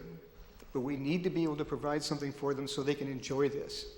As a side, Mr. Dorwin, his comments about the preservation of the land, I agree with him 100%. Thank you. Great, thank you. Jean Hollingsworth, followed by John Padfield. Hi, my name is Jeannie Hollingsworth. Thank you for letting me speak. I think, Derek Johnson, you have done a beautiful job on this plan. I really want to commend your efforts. I came to the Valley 15 years ago, and the population was 20,000 people at that time. I think now it's 24,000, 25,000. And 12 years ago, I went to the city manager in Solvang, and he said the population couldn't get above 28,000. Let's call it 30. We have a blessed demographics, and thank you for preserving it. Therefore, I don't think that downzoning should really be a problem. I see that as, when they say compensable injury, I think compensable is the word there. I see really it as a taking. But I think that one thing in this population mechanics that's been overlooked is the Chumash Casino population of traffic, which is 3 times our total population per week. And I would like to suggest that that is part of the environmental impact report, and that you do not treat this large employer and huge influence on our community as a part or a sovereign nation. I don't know why that is happening, but I think that with Homeland Security, there's going to be change in that, and at this point, there is a change in Supreme Court rulings that tribes after 1934 are being looked at very carefully. The Chumash were in 1979, so please have their operations and their population and their influence on our valley included in the environmental impact report. Thank you. Thank you. Mr. Padfield, followed by Mike Fitzgerald. Good evening. My name is John Padfield. I'm a local educator, and I also have served for the past 3 years on the Amgen Tour California local organizing committee as the community outreach and education director. So my heart is with cycling, obviously, by my jersey, and also the fact that I've been teaching in this valley for 30 years. And I have found an incredible need for students, especially in our schools in the valley, to be able to transit the valley safely. And I personally have many students that ride their bikes between Solvang and Buellton down on what we know as the flats, and it's incredibly dangerous. I try to dissuade them from doing that, yet I see them all the time. Most of the cyclists that I ride with ride Ballard Canyon Road, and sometimes we will ride back on the flats. It's still very dangerous, especially on the weekends. So to echo the previous comments of Mike Hecker, Corey Evans, Dale Coombs, and Stu Gildred, I would love to see the commission put forth an action item to put the river path back onto the plan. Thank you. Great, thank you. Mr. Fitzgerald, followed by Les Clark. Chairperson, council, staff, thank you. Appreciate the opportunity to speak. I'm here on behalf of the Fitzgerald family on a property known as parcel 135-240045.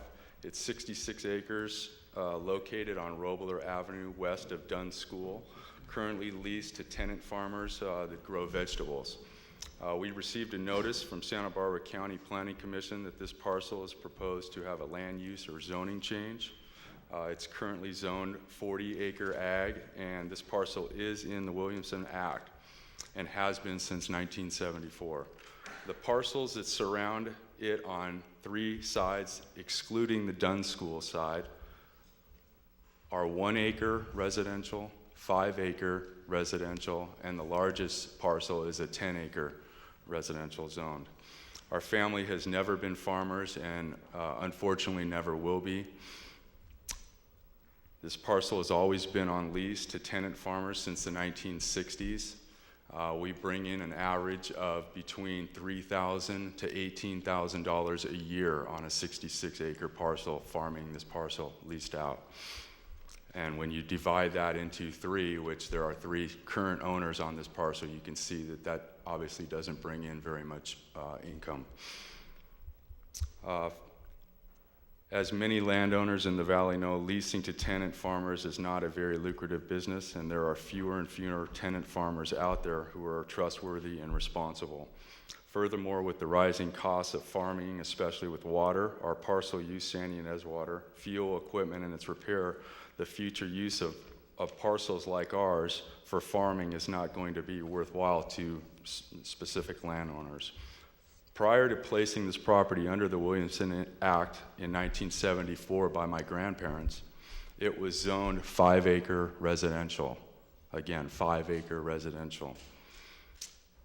Under the Williamson Act, the zoning was changed to 40-acre ag, which leaves us one 40-acre parcel and a non-conforming 26-acre parcel. We, the owners, would be more than willing to begin the 10-year non-renewal process to take it out of the Williamson Act and pay the significant additional property taxes that would be due if we could be assured that we could get a new zoning designation that would be compatible with the surrounding properties. Our goal is, as 3 owners of this parcel, would be to get our own separate fee title on a 66-acre parcel to be able to build, and in my case, my wife and I have long talked about retiring up here and building. Currently, we have no ability to get our own fee simple title and be able to build or retire or build a house on the property. I appreciate it. Okay, thank you. Thank you. Mr. Clark, followed by Willie Chamberlain.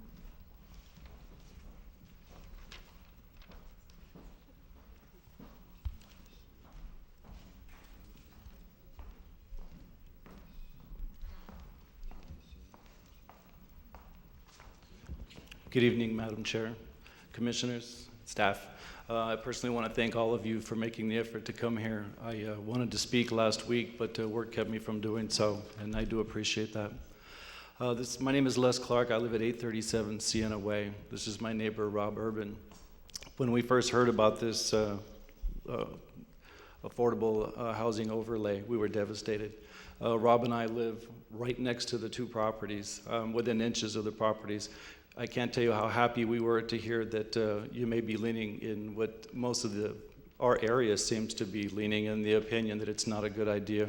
We have continued our efforts in asking our neighbors just to tell us, are they with us or against us? Do they want to see this happen or don't they? And overwhelmingly, they do not want to see it. Out of all the pink dots or the pink squares that you see, those are all 1-acre parcels. Those people all say they do not want to see it. The white ones were not home, frankly, or we just haven't had time. Our neighbors, myself, we're all working people. We spend a lot of time working. We've worked our entire lives, in fact. I hear staff talk and other people talk about their plan of 17,000 hours, and I did a little math. My wife and I have spent 170,000 hours on our plan. We spent $1.3 million on our plan. And I think that all of our neighbors, if we added up all the hours and all the time, we've all got our own plans.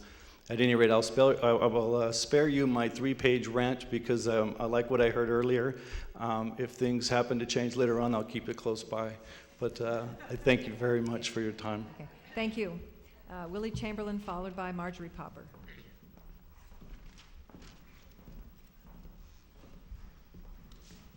Thank you, Madam Chair, members of the Commission. My name is Willie Chamberlain. I'm from Los Olivos. I have a couple observations and a couple of request suggestions for you for actions to take. Number one, if we have something worth preserving, and I do believe that we do, the downzoning will not influence it one darn bit. The very few additional units that the current zoning allows over and above what we have today, what the downzoning would take away from, would not accomplish anything on the mission of the San Ynez Valley Community Plan. Therefore, I submit to you that the downzoning alternative is not worth considering. Number two, I think it's very interesting that Derek Johnson gave you a statistic today under the current boundaries of the plan that's under study. Approximately 46,000 acres, of which almost 50%, 20,000 acres, are under Williamson Act contract. The staff has not done their job. I request that you ask the staff to simply give you a map that will draw a line between the A1s, which are A1s, 5, 10s, and 20s, and the A2s, and bring that back to you as a possible boundary for the community plan. This would eliminate almost all of the ag preserve contracts from within the plan, with the exception of those like the Fitzgeralds that are 100% surrounded, and I don't see any way to eliminate them from the plan. The plan would look very funny it would look like an octopus. But ladies and gentlemen, I submit to you that's exactly what we have out there today. We can go back to all the reasons why we have it.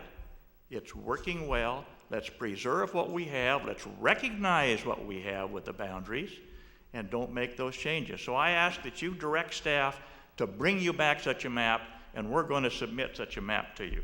Secondly, I would like to ask you to ask staff to tell you the types of land use restrictions we have today outside of the community plan or the plan boundary with our Williamson Act contracts and our ag zoning.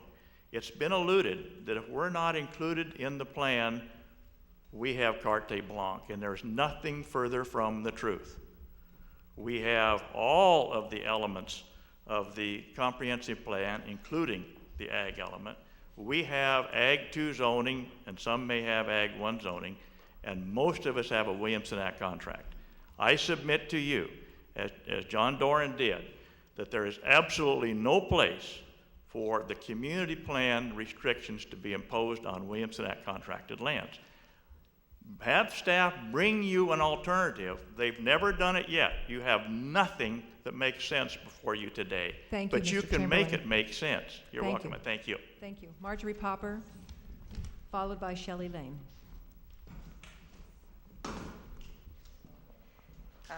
Planning Commissioners, staff, thank you for this opportunity to speak. One thing I think we can all agree on is the San Ynez Valley is a very special place. If you drive from the Mexican border to San Luis Obispo, you will find few locations in coastal California that have retained the rural character still dominant here in the valley. While there is a broad agreement that we should maintain this rural character, there is debate on the best way to accomplish this. I would like to speak in favor of the environmentally superior alternative, or the downzone alternative, alternative 2. I believe it provides greater insurance against sprawl and urbanization than a project plan that relies on the use of heritage site overlays. In a community plan guided by heritage site overlay, each new proposed project requires independent analysis, and development becomes piecemeal and subject to controversy. Alternative 2 introduces certainty into the planning process and is the best tool available to preserve our rural resources. Thank you. Thank you.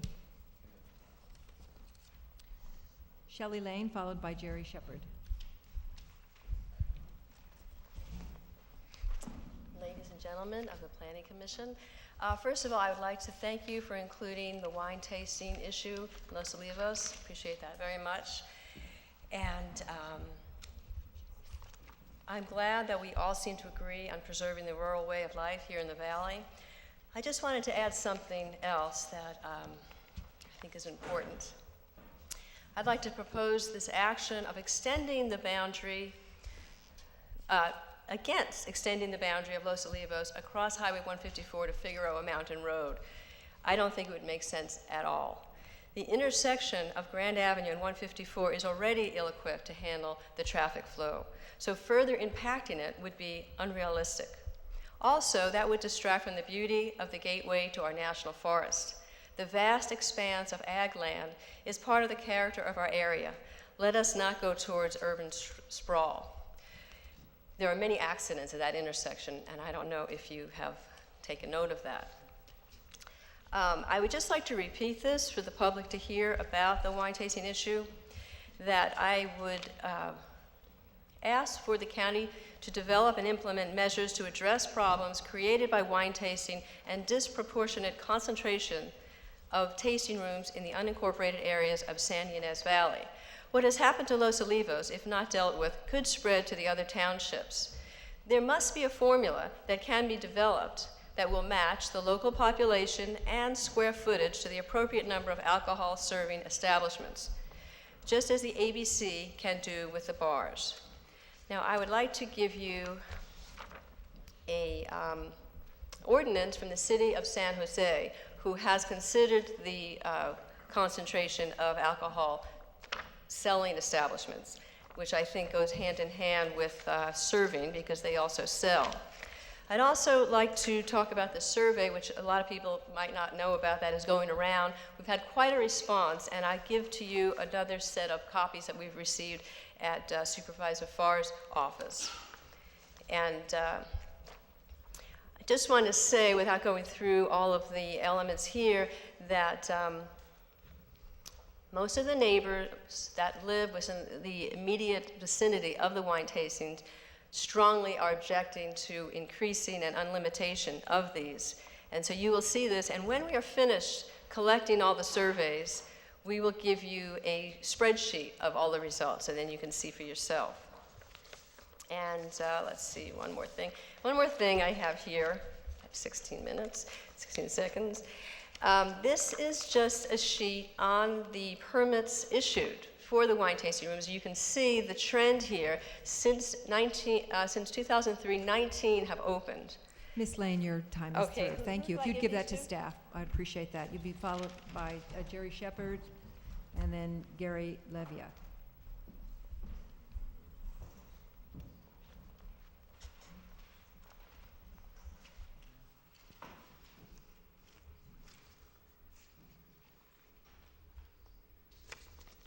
Thank you, Chairman Brown, Commissioners, and thank you for hearing our input tonight. My name is Jerry Shepard, and I am here tonight representing my husband, who is 95 and unable to be here, and also our 11 children and 12 grandchildren. We respectfully request that you not further downzone the subject Shepherd Farm 80-acre parcel, which I'd like to point out on the map, if I may. I think we know where it is. We're familiar with it.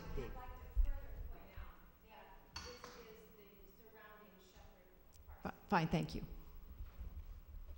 My husband purchased the surrounding parcels in 1953. That's 56 years ago. Mr. Shepard and I purchased the 80-acre parcel in 1971. That's 30 years ago. We have kept the entire parcel in agriculture. We purchased that 80 acres primarily to prevent any development on it. We have kept it farmed with the long-range thought that the 8 potential 10-acre parcels could someday be a legacy for family members or used for small family boutique farming. Our desires were validated by the county action in 1976 when they approved the current downzoning to 10 acres. In the interest of the limited time allotted speakers tonight, I am submitting to you our past written responses to this egregious staff downzone proposal. I would just like to reiterate, in the 1970s, our entire 300+ acres was downzoned from 5-acre to 100-acre ALO, with the subject 80-acre parcel county approved from 5-acre to 10-acre downzoning. This subject parcel is neither visible nor accessible from Highway 154. I think you can get there from Baseline. I would welcome the opportunity to show you the property. There is nothing to be gained by a further punitive downzoning, and we request that this parcel downzone be removed from the plan. Thank you. Thank you. Mr. Levia, followed by Carla Frisk.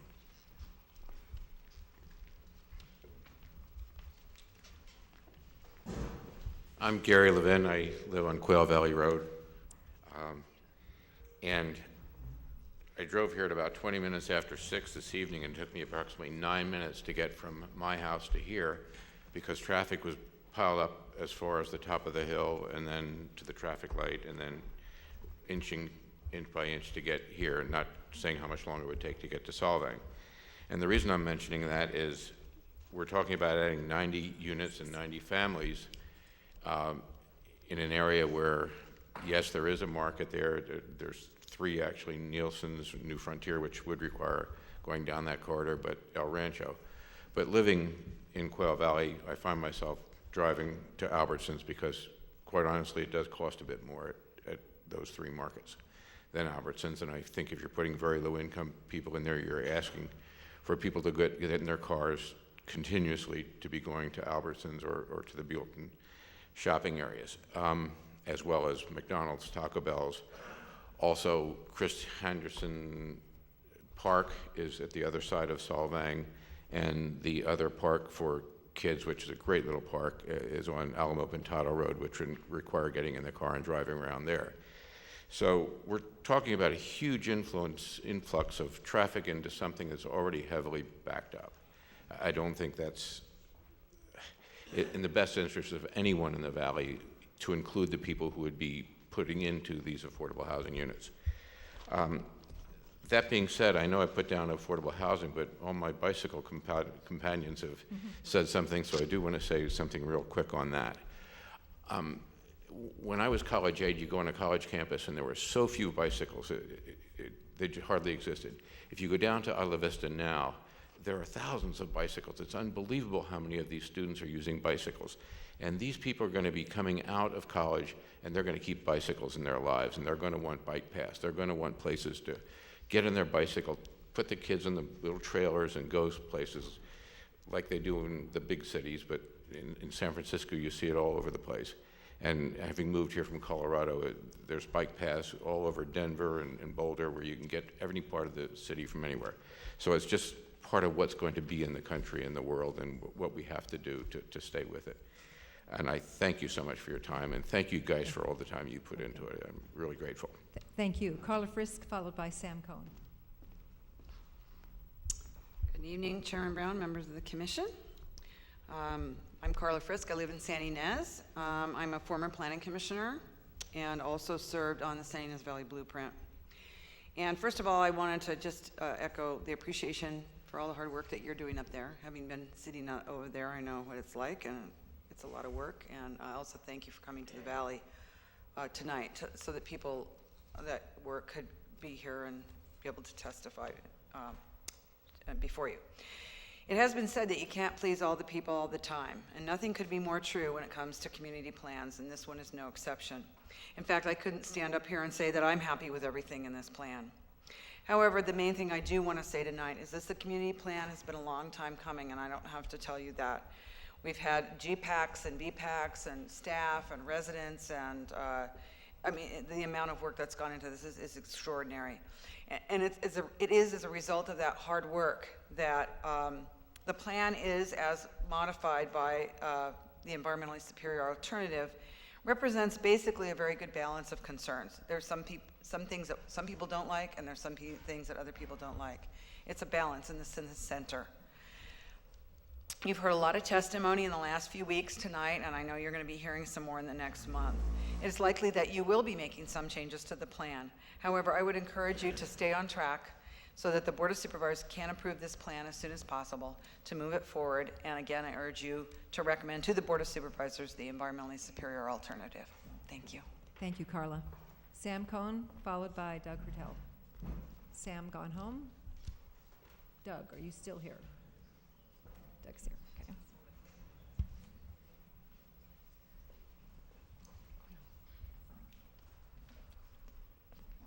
I think Sam might have seen me, I'm not sure.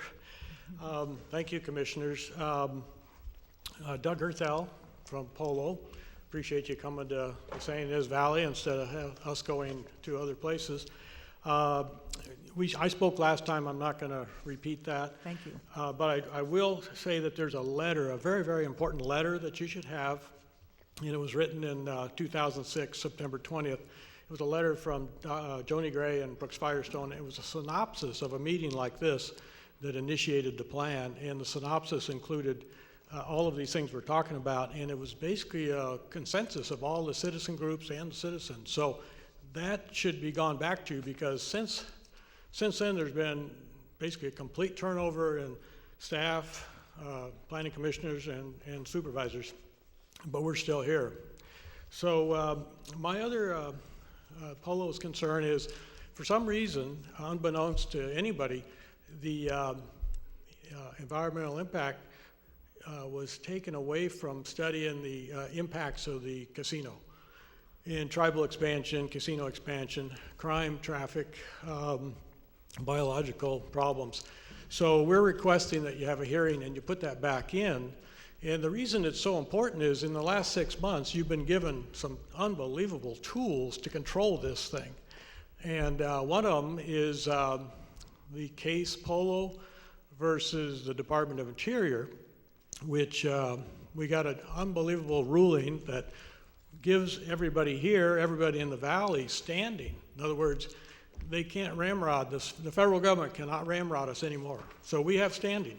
So that needs to be taken into account. There's been 3 Supreme Court rulings in the last 6 months that come down in the favor of equality. So the county needs to readdress that. We need to get that back in right away. It's because without that impact, all this other is meaningless if the quality of life can be degraded that quickly.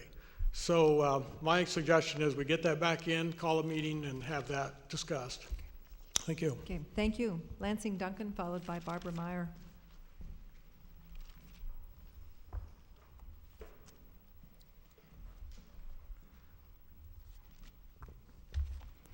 Thank you, Madam Chair. I'd like to address a couple of things.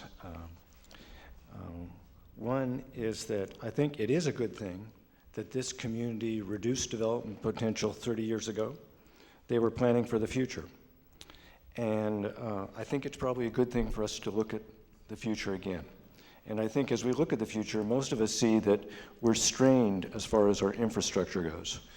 That our infrastructure makes it difficult even to get here, even if we live close by at certain times of day.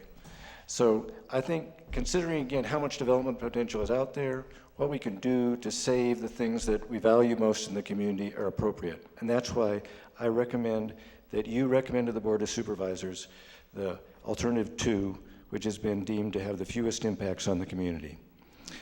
Also, I did want to speak to a couple of other things that's been said. One thing you should remember is that although we love the Williamson Act, we love what it does, it is not permanent. People can come out of the Williamson Act.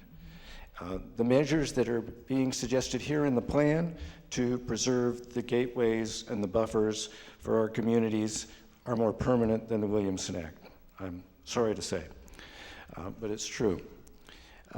And again, in terms of boundary, I really think you need a boundary which includes all the EDRNs, all the townships, all the inner rural area, and enough of the rural area that you can have something congruent. I think, however, there is one part that I want to point out that when the boundary was changed, has been dropped out of this community plan in a way which is rather odd. You don't have it here because it's so convenient to draw a straight line across this bottom. But Mr. Jackson spoke about the Alisal property before. This is the only part of the inner rural area which is omitted from this community plan. And it seems very strange if you're really trying to keep sprawl from occurring. And if you read how that is described in the part of the staff report that the GPAC considered in looking at that property, it's like 817 acres of the inner rural area, which goes over 11 different parcels, doesn't match any property lines, doesn't conform to any topography. It seems like the sort of thing we ought to be looking at. So I would suggest you ask your staff how you could address that in the future. Thank you. Okay, thank you. Barbara Meyer, and our last speaker will be Bob Field. If there's anyone who would like to speak who hasn't spoken, please get a speaker slip to me because we're going to take a break after Mr. Field unless I have another speaker slip. Is Bob Field here? Oh, sorry, Barbara Meyer. I beg your pardon. Thank you. Hello, I'm Barbara Meyer. I live at 846 Sienna Way, adjacent to AFO Parcel D, and I had brought some pictures of my house to show you, the incompatibility of this neighborhood with an high-density rezoning or building out. So I'll give those to you after the meeting if you want to look at them. I wanted to say that I'm not a politician. I've always voted, but I've never been part of the process. And as a small person, I always felt I didn't have much impact. So I was forced to stand up in this situation, which was scary, is scary, but I'm extremely gratified to find that myself and my neighbors have been listened to. So thank you for that. Okay, thank you. Mr. Field? Thank you. My name is Bob Field. I live in Santa Ynez. I'd like to speak to a single issue tonight, which is the recommendation you've received from the Ag Advisory Committee and a few local agricultural landowners about shrinking the plan That's the wrong one. I'd like to, if you can get the, there. Well, this is going to be hard to read. I think the reasons that we've been given about why the agriculturalists want to shrink this plan don't mirror exactly their thinking. And rather than giving you my opinions on this, this is excerpted from the minutes of the Ag Advisory Committee meeting just 2 months ago from March 4th. And I'll have to just help you what it says. The rural regional plans was presented. The idea of having agricultural plans done on a rural basis.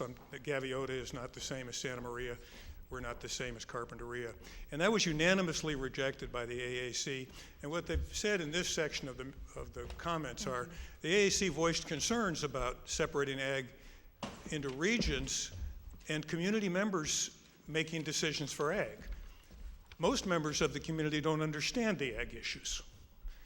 So it seems to me that perhaps one of the reasons they want out of this plan is to get away from the rest of us.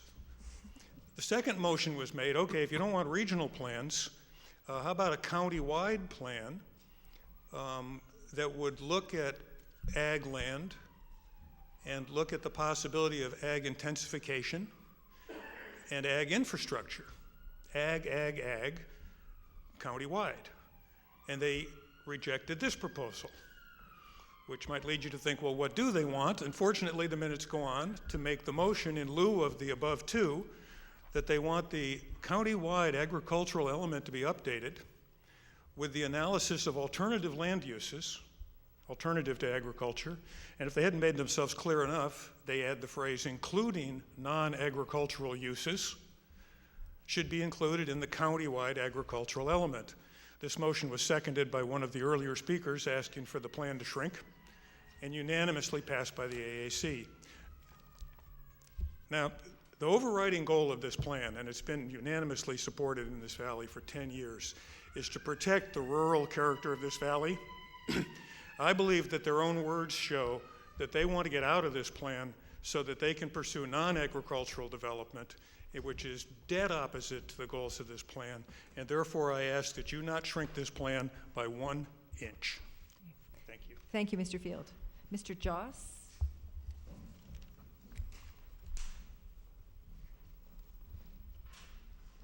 Good evening, Brad Jost, 1455 Refugio. I just want to support my neighbors here, and just to let you know, I'm against high-density housing, and this term affordable is kind of like an oxymoron to me. It'll end up costing me money. I know it due to the infrastructure and the impacts that it will cause. And I want to support Willie Chamberlain. He and his family are excellent for this valley. That's probably one of the reasons we came here, is the way he runs his organization, the ranch. That's excellent. We need more people like him. And I just heard the other fellow mention the casino. Yes, that is an impact, and it needs to be addressed and put back in. And I also like the analogy that Mr. Urban and his fellow residents said. They had their plans also. Yes, my wife and I have a 32-year plan. And that's our big investment, and we don't want to see anything happen to it. Thank you. Okay. Thank you very much. Well, that will conclude public comment for this evening unless there's anybody else who wants to speak. The commission is going to take a 5-minute break. We'll come back, and we'll have staff respond to comments and any questions. Thank you. Okay. Oh, God. For the rest of the evening, I just want to mention, for those of you who are here and who did testify, I really appreciate your brevity because we are on time, even though we're 20 minutes late starting. So what I would like to do is, the format for the rest of the evening is I'd like to have staff respond to comments, questions, come back to the commission if they have any comments, questions that staff hasn't answered, and then we'll set direction for staff for the next meeting, which is June the 3rd, and then conclude and go home. So, Mr. Johnson. Thank you, Chairwoman Brown. Before I get started, this probably the most important piece of information that I want to share with the Commission and the public tonight is that the Lakers and the Nuggets are tied at halftime. It's 56-56. know, that little tidbit of information will hopefully Thank you for letting us know. That's put probably people where at we ease. lost our audience. Before I get into the response to some of the comments, I'm going to go through the response to some of the public speakers.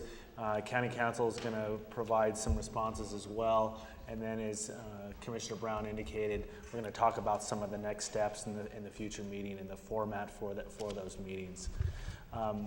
Starting off, there were some comments specifically about the plan boundary, and Commissioner Jackson provided some comments relative to the southern boundary and a logical boundary that might be adjusted to reflect some geographic features, namely the San Ynez River. And certainly plan boundary is going to be something that we anticipate that your commission is going to need to give direction to staff at the next meeting.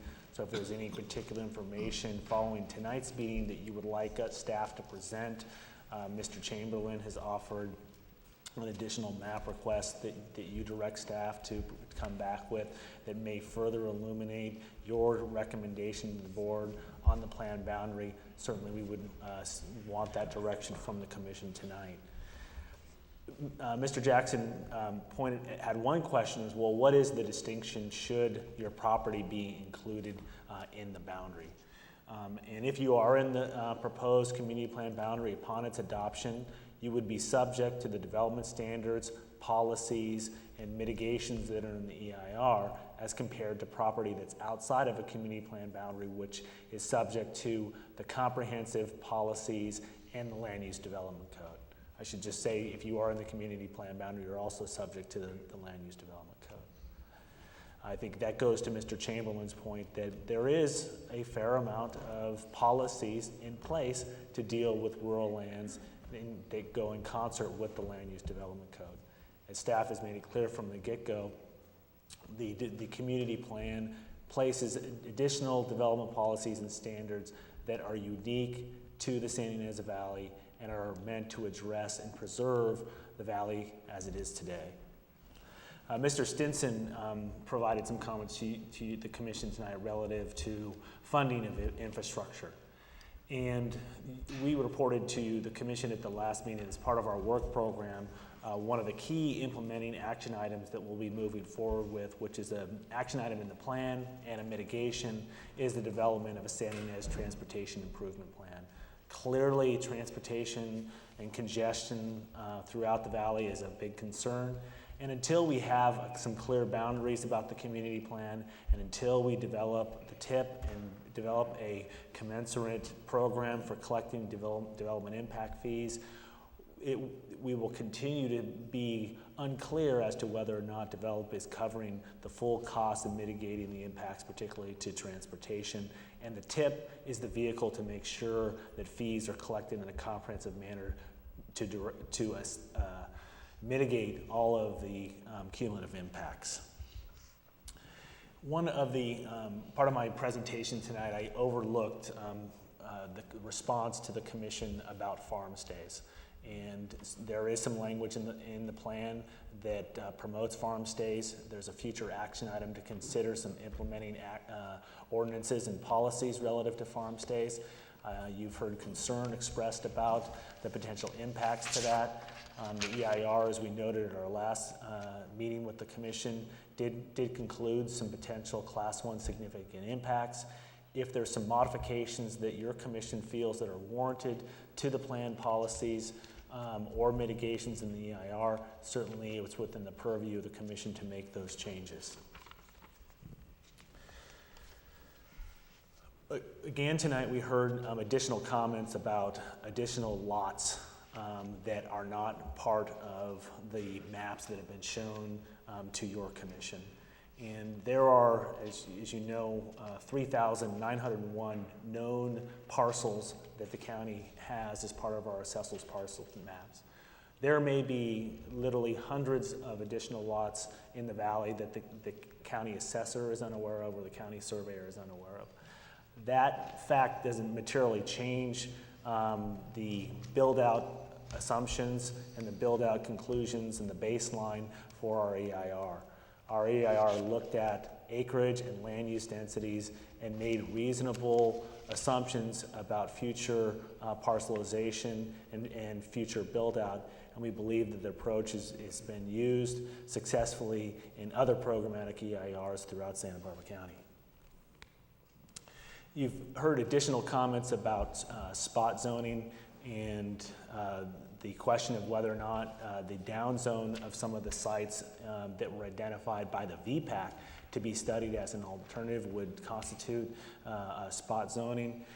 Those sites that were identified for study in the down zone alternative particularly looked at parcels where if they were to be rezoned as is contemplated in alternative 2, it would make them consistent with the surrounding parcels in the rural area.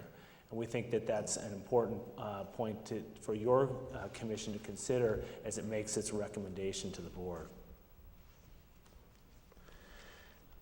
You heard several comments tonight about the Valley Trail and particularly the San Ynez River Trail. As we've pointed out to the commission, there were varying proposals throughout the development of the community plan. At sometimes the Valley Trail, the trails were in, sometimes the San Ynez River Trail was out.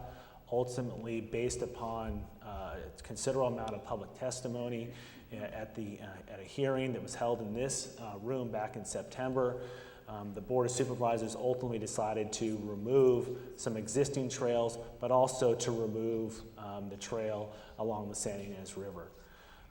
We believe that your commission has the latitude, if it so chooses, to put in an action item as part of this planning effort to look at doing a more comprehensive trails mapping into the future and implementation plan. But if your commission should want to recommend that the proposed trails be put back into the plan, we believe that it would require some additional analysis and recirculation, specifically the trail along the San Ynez River.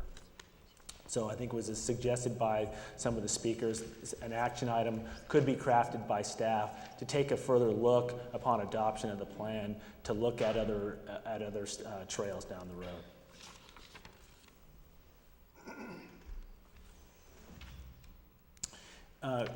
Following along the comments of bike paths, I did want to note there were several speakers that talked about and expressed concern about the ability for bicycles and pedestrians to traverse kind of along the flatlands between Solvang and Buellton. The plan does propose a Class 2 bike lane along that roadway segment, and of course that would need to be done in concert with Caltrans.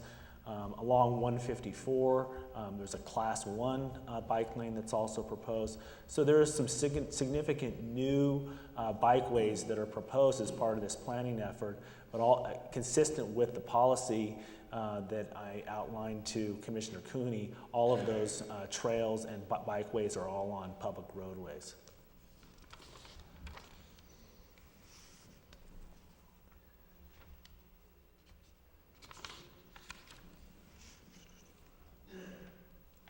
You've received several comments tonight about questioning whether or not the EIR included the Chumash Casino and the reservation in its analysis.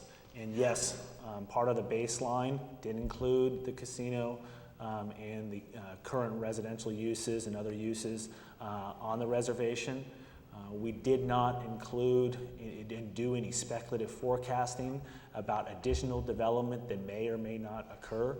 We had several conversations with the tribe about their future plans. There were a fair amount of speculation that was running through the community and was expressed to us in the course of comments on the EIR about boxing arenas and future casino expansions. But we couldn't confirm the exact nature, timing, and scope of that project, and therefore concluded as part of our analysis that adding that additional development as part of our community of analysis would violate some of the aspects of CEQA and would lead to speculation.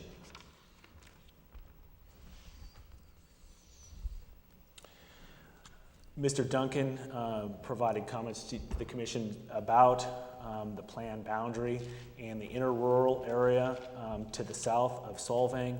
If as part of your deliberations that you're going to begin next week on the planned boundary, if you would like additional information from staff as to the number of parcels and extent of that area that was not included in the planned boundary, certainly we could provide that information. Staff is of the opinion, and I think the independent coordinator, Mr. Joseph, agrees with this, is that should your commission want to expand the boundary to include those areas, that would be a significant change to the project description that would likely warrant recirculation and additional analysis. Again, if your commission was interested in looking at future boundary changes, you could look to an action item to direct staff to do further analysis down the road. One aspect of my presentation that I also did not cover tonight was the status of the Santa Ynez Airport. There have been various proposals by the district for expansion, or I should say development on the site, specifically hangars. There was a negative declaration, I believe, that was circulated. We did include as part of our analysis the project description at the time as it was submitted to the county as part of our cumulative analysis. Staff's understanding of that project is that the board is currently rethinking the scope of that project. Likely the scope of the project is going to go down, but nonetheless, the analysis in the EIR did take a look at the cumulative impacts of that project should it eventually be approved by the commission. With that, that's the remarks that staff wanted to make relative to the comments that were made tonight. I know council wanted to make some additional comments as well. Madam Chair, members of the commission, a couple of comments. There was a question or a concept raised that the proposed design overlay could interfere with landowners' Williamson Act contract rights due to possible reduction in the ag viability of their parcels. It's somewhat of a complicated question. I think is my understanding from discussions with Mr. Johnson that there are two main aspects to the design overlay. One provides the BAR with some additional discretion on design. That is a process change. That is not a limitation or a standard, and thus that change, if it indeed applied to these ag lands, would not interfere with contract rights. It is simply a process change. The other aspect of the design overlay would be the provision that future standards would be established for this area.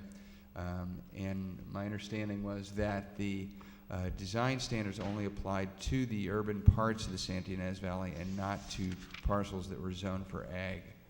So of course that would not be any additional changes that wouldn't obviously interfere with any contract rights. If there happened to be the situation where the new design standards were potentially had some effect on ag parcels, that one is not, there would be no ability right now to determine if a contract would be interfered with, because you would have to take a look at the as applied standards as the BAR would apply them in order to determine if there's any interference. So at this stage, at the legislative stage, there would be no interference with the contract, even if new design standards were proposed and approved. Only at the approval and the permit stage would you be able to determine if there's any possible interference with a contract. The third aspect of that is that a possible interference with an ag contract? I do not have the answer for you. I think it's remote because of the considerations I just mentioned. I'd be happy to look into that if there was some possibility that some standards were to affect some ag parcels. The second issue raised briefly regarded a U.S. District Court opinion regarding the standing of some Los Olivos residents in a Bureau of Indian Affairs appeal regarding the BIA's decisions regarding trust, accepting certain land into the Chumash tribe as trust territory, which would be exempt from state law. I can't really answer the applicability of that law to the community plan at this point. I'd be happy to research that and respond to you at the next hearing. Is that it? Anything more, Mr. Johnson, before I turn it back to the commission? Madam Chair, just one point I wanted to make just to amplify on Mr. Yates's comments relative to the design overlay. There is an action item in the plan that specifically calls for the development of design guidelines and standards, but that is relative just to the 3 townships of Ballard, Los Olivos, and Santa Ynez. Though outside of the areas that would in the future be covered by those design guidelines and additional standards when they undergo environmental review and eventual adoption. In the rural areas, i.e. the potential parcels that are covered in the Williamson Act, there are some findings currently in the Land Use Development Code that the BAR is required to make relative to projects that are submitted and undergo design review. Great.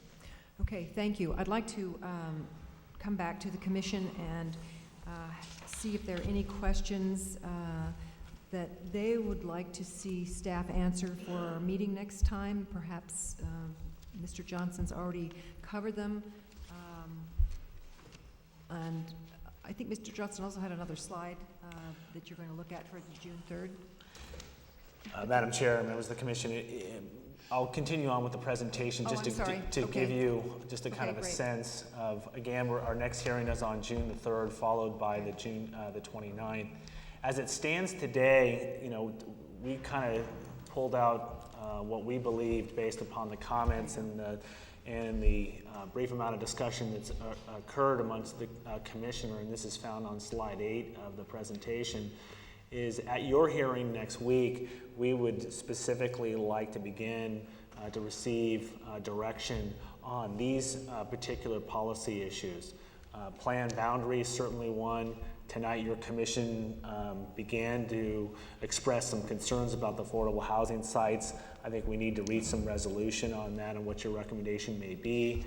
The mixed-use overlay, specifically, that's a key component of this plan. Is there any portions of the plan that of that code amendment that warrant your attention? Affordability, we've heard some concerns expressed about the affordability requirement of that overlay. Certainly, you have before you various options to make a recommendation to the board. That includes the down zone as articulated in alternative 2 of the plan, heritage sites overlay, or conversely, your commission could recommend that neither of those be forwarded to the board for your recommendation. Trails, there is, as staff has indicated tonight, some opportunity for your commission to possibly include an additional action item for take a look at trails. Additionally, you could take a look at the existing trails on the PRT map that are proposed to be removed that are on private property. We've heard the commission express concern about farm stays, historic appendix, and the rest of the list. So this is what staff is kind of what we believe to be the most important issues that the commission and the public has identified. And we would request direction from your commission tonight. Is there anything on this list that's missing that your commission feels that you would like to bring up and discuss discreetly at next week's hearing? And the reason we ask that is we would like to be, prepared to answer any questions and engage the commission in that discussion. Okay, thank you. Commissioner Brooks, do you want to lead this off, or what would you like to do? I will, thank you. All right. Chair Brown. In our packet for tonight, you had the possible language for the setback, the 50-foot, the creek setback. If the language is already provided to us, then do we need to have that again on June 3rd? Should that be on the list? Or? Madam Chair, Commissioner Brooks, yeah, we could add that to the list. Setbacks, creek setbacks, wetlands setbacks, we could add that to the list. I also had some, I'm glad to see the historic appendix. I had that on my list to ask you to add. Perhaps cultural resources. We haven't dealt with that at all, but I did have one comment, a letter that was sent about that. So I'd like to just briefly deal with that on the 3rd.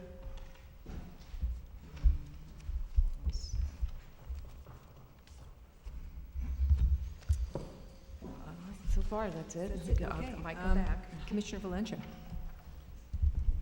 Thank you, Madam Chair. I have a question concerning the design overlay on agricultural lands. I mean, most of these lands are in Williamson Act. Why would we want to put design overlay on lands like that? Madam Chair, Commissioner Valencia, the policies that were proposed in the D-design overlay that was placed on both rural and urban parcels was placed based upon the recommendations from the PAC on parcels where there was the belief that future development would have a high aesthetic or visual impact on the surrounding community, irrespective of the fact that they may be in Williamson Act, enrolled in the Williamson Act today.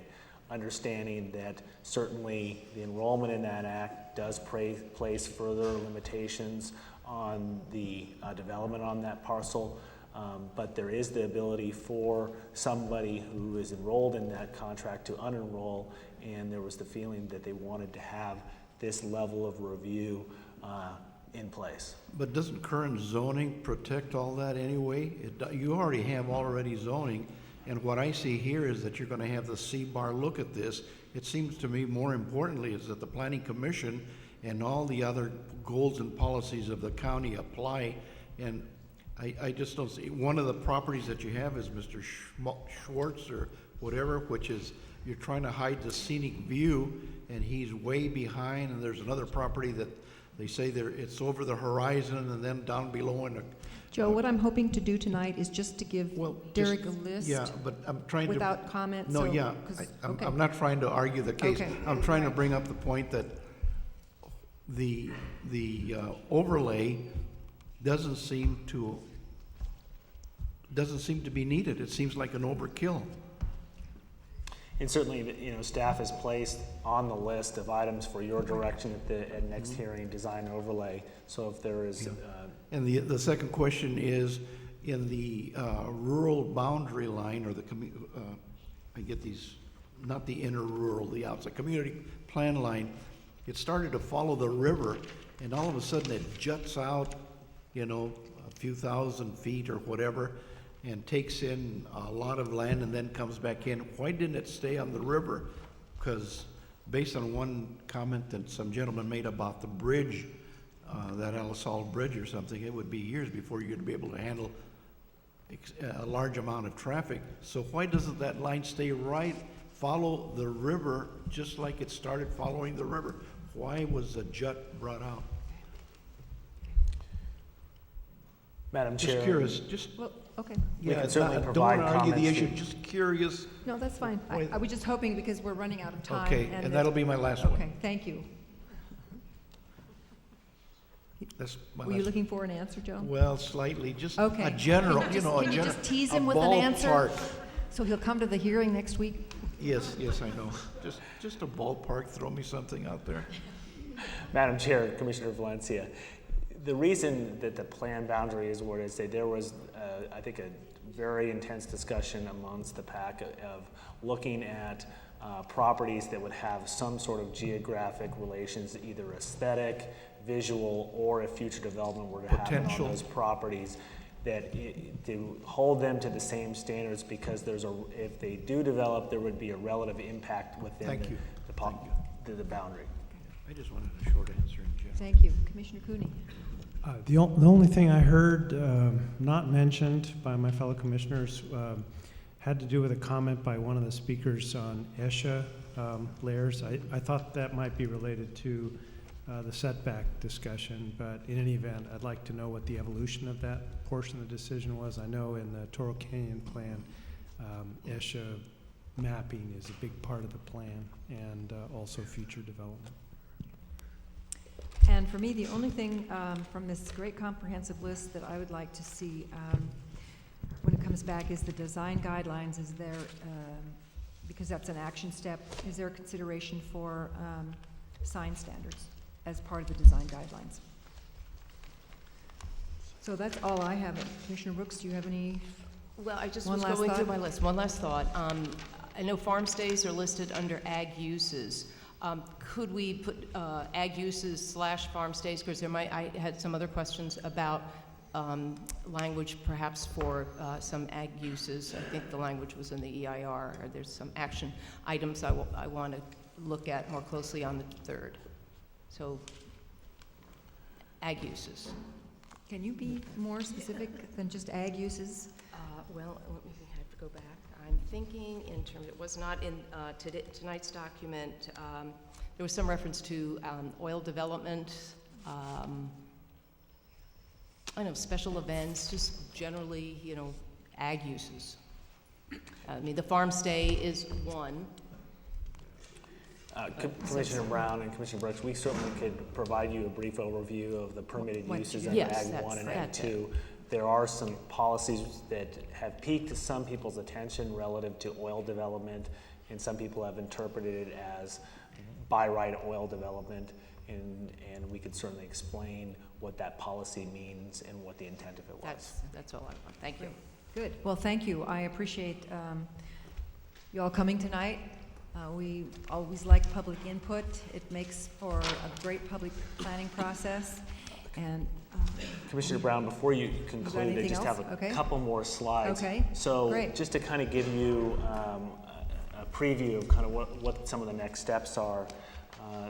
The hearing next week is a very important hearing in which we have dedicated a full day to deliberation on the issues that we just bulleted on the last page, and which your commission is now added to.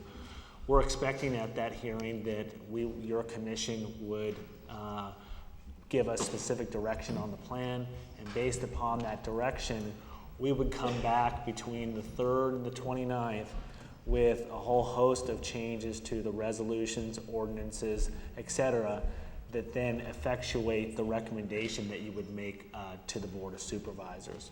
Our goal would be between the 3rd and the 29th to provide you with a whole set of documents by no later than the 24th, so that you've got ample time to review those documents.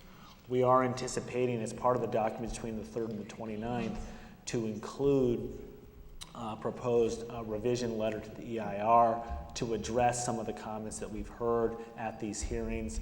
People have identified some errors in some of the tables, and there's some things that we need to clean up, and we'll do those as part of a revision letter. And then, assuming that staff does a great job making the ordinance changes and resolution changes, your commission, upon your review, would then make a recommendation to the board, which would essentially effectuate the individual recommendations you make on June 3rd. Great. Well, and with that, we look forward to seeing members of the audience on June 3rd, and I call this meeting adjourned. Thank you very much. Oh, and then our meeting will begin.